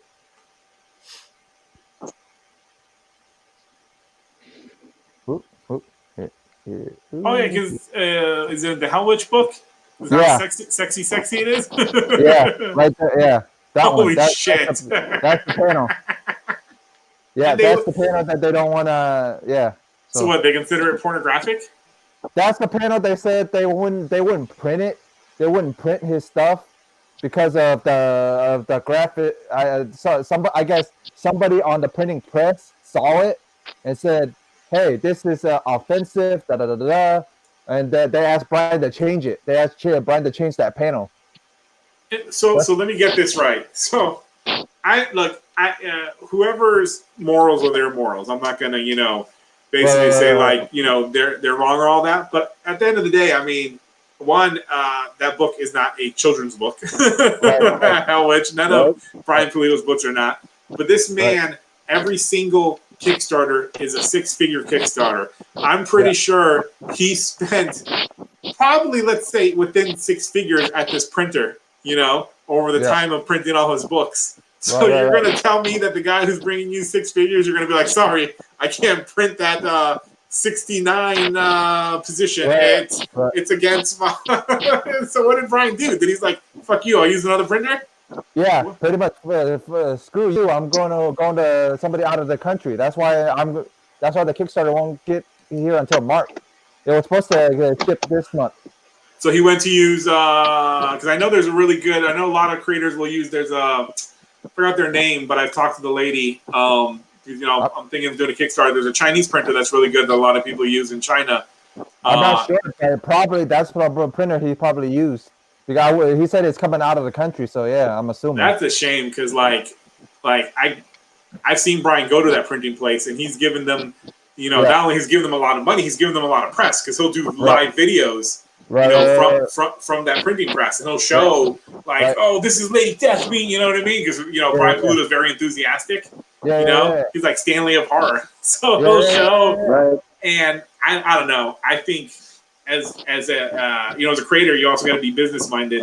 I think that's a kind of silly move. I mean, you don't have it's not like a comic store. If a kid would see that, then it's like, oh, you should have had that in a specific, where kids can't get it because then mother gets mad, then your community gets upset. I understand what comic stores have to go through, but if you're a printer, ain't no mother walking off the street going, oh, this scene is offensive. So you just lost a crap load of money and one of your best customers. Yeah. What I'm trying to figure out, when it was printing out, how it's so fast. How could you see the panel in the first place? Well, I know they have to, because if you were seeing those sheets, the way they have to do it so they can cut them. So you're telling me some person got mad that they're like, oh, that's offensive. It's like, just cut the paper and do your cut the paper. Unless it's the guy behind the computer, like, sizing everything and saw it and got offended. I don't know. I just think it's. Good for Brian. I mean, it's gonna cost him less now than what he was in printing, and but then he can put more back in the Kickstarter. He can put more back in his gifts for fans because he gives them a lot. But it's a shame because I've been looking at local printers also because there's one in. Not Miami, but closer to Miami that I've been looking at, and they do comic book printing, and they've been getting the word out, and they got recommended by a couple of people to me, and I talked on the phone with the guy, and he sent me quotes and stuff because if I can do local, I like to support local businesses. I like to support, and if I do a local, it's also I get it quicker, and I don't have to wait, a month or two for to come in, overseas air, and you get them quicker to customers and all that. But I don't know. It's a shame all around. It's a little ridiculous. What did you guys think? Because were you guys in agreement with the printer? Or were you guys, what were your guys' thoughts? I didn't agree with the printer. I thought Brian did the right thing, but I forgot what Randall and Tim had said that time when I showed them though. It gets a little tricky. We're talking about freedom of expression here. Yeah. So it's just like that cake maker that used to be in New York City who didn't want to bake a cake because his Christian values was getting in the way of allowing two men to have a wedding cake. I'm sure that everybody has their morals and their values, but you know what? They also have a job to do, and they were hired to do a job, and they should just do the job. Just let it go. Why make an issue of it? Why are you bringing it to people's attention? You're giving it more attention than it needs. Mm-hmm. They sent the email out to every Kickstarter, and like every person that kickstarted it, Brian sent a big ass email out going, "Hey, when it happened, he goes, hey, we had an issue with the printer. And then he made a video and everything. He goes, yeah, the printer goes, we wouldn't print it, and he showed the panel on the live stream. He flipped everything up and he showed it. He goes, this is the panel right here. They said they got offended by it, and I'm not changing it because, you know what I mean? That's the freedom of expression. Same thing what Tim said. And he goes, I'm not changing it. I'm moving printers. Yeah. Just go to a different printer. Just don't give them your business. That's all you can do. Just don't give them their business. Don't give them the business. Don't advertise for them. Don't tell them what the printer's name was. Yep. No, I think just move money. That's all I can say. Yeah. One of the things I really like about Brian Polito is that he's actually very active on social media. Yeah. And, he goes into all different kinds of like Facebook groups, like comic book group, and he'll post. On here.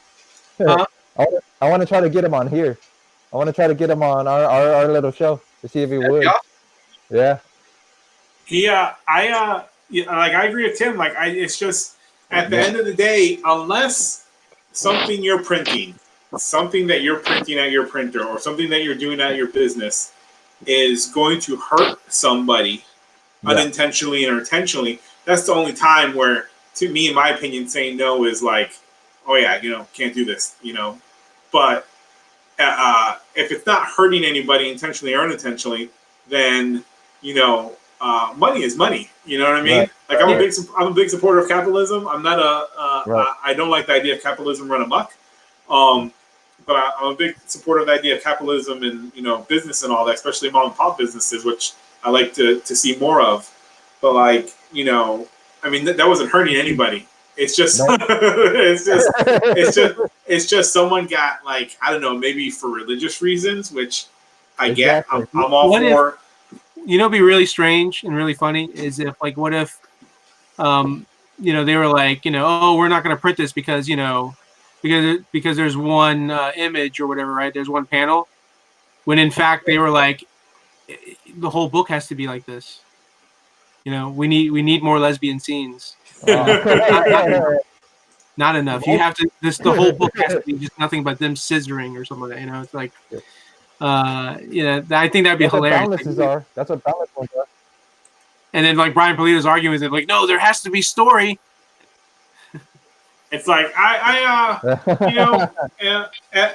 the end, I'm just glad that Brian was able to get the issue resolved, and that everyone's got their books back. Without a doubt, Brian Polito is a hustler. He works hard.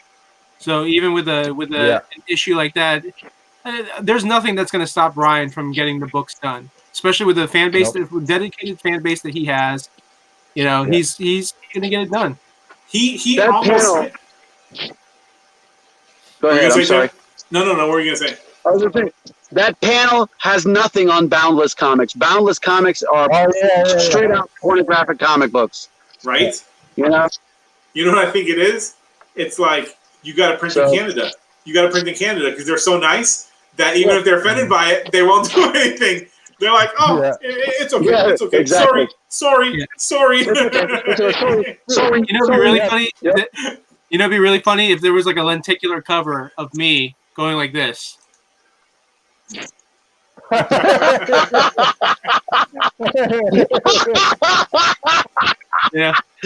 doing the cover like that,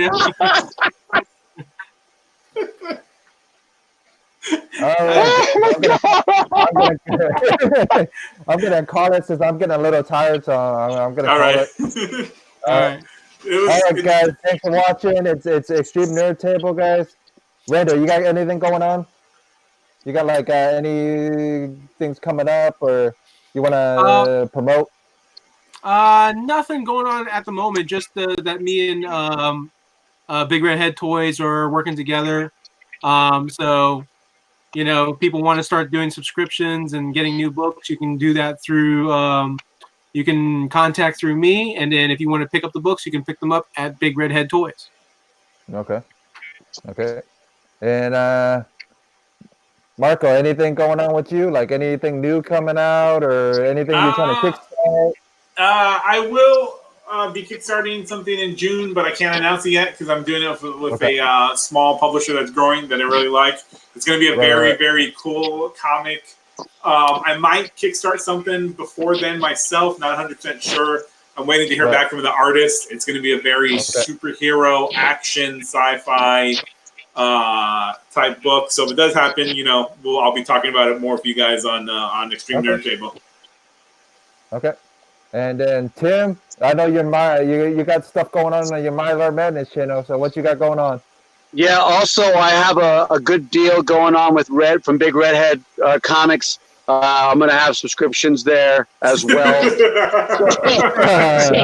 So if anybody doesn't like Randall, they're more than welcome to come start with me, and they can still pick up their books at Big Redhead Comics.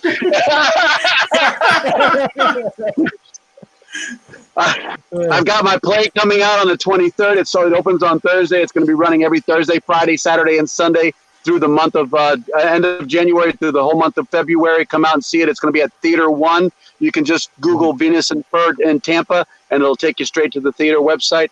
Also, you can come on in and check out comics and stuff. I want to give a big shout out to Pete at Comics and Stuff, and check out his dollar bin issues. There are some gold in those dollar bins. You just got to spend some time digging in them. Comics and Stuff is one of the premier comic shops in the Tampa Bay area, as well is Nerd Out Tampa. Come and visit me at Nerd Out. I know Randall hates this when I say that, but really and truly, it's a great place to come and hang out and grab some back issues that are always on sale on Mondays. Check out the Nerd Out Facebook page at Nerd Out on Facebook. And that's all I've got, guys. Thank you very much for having me.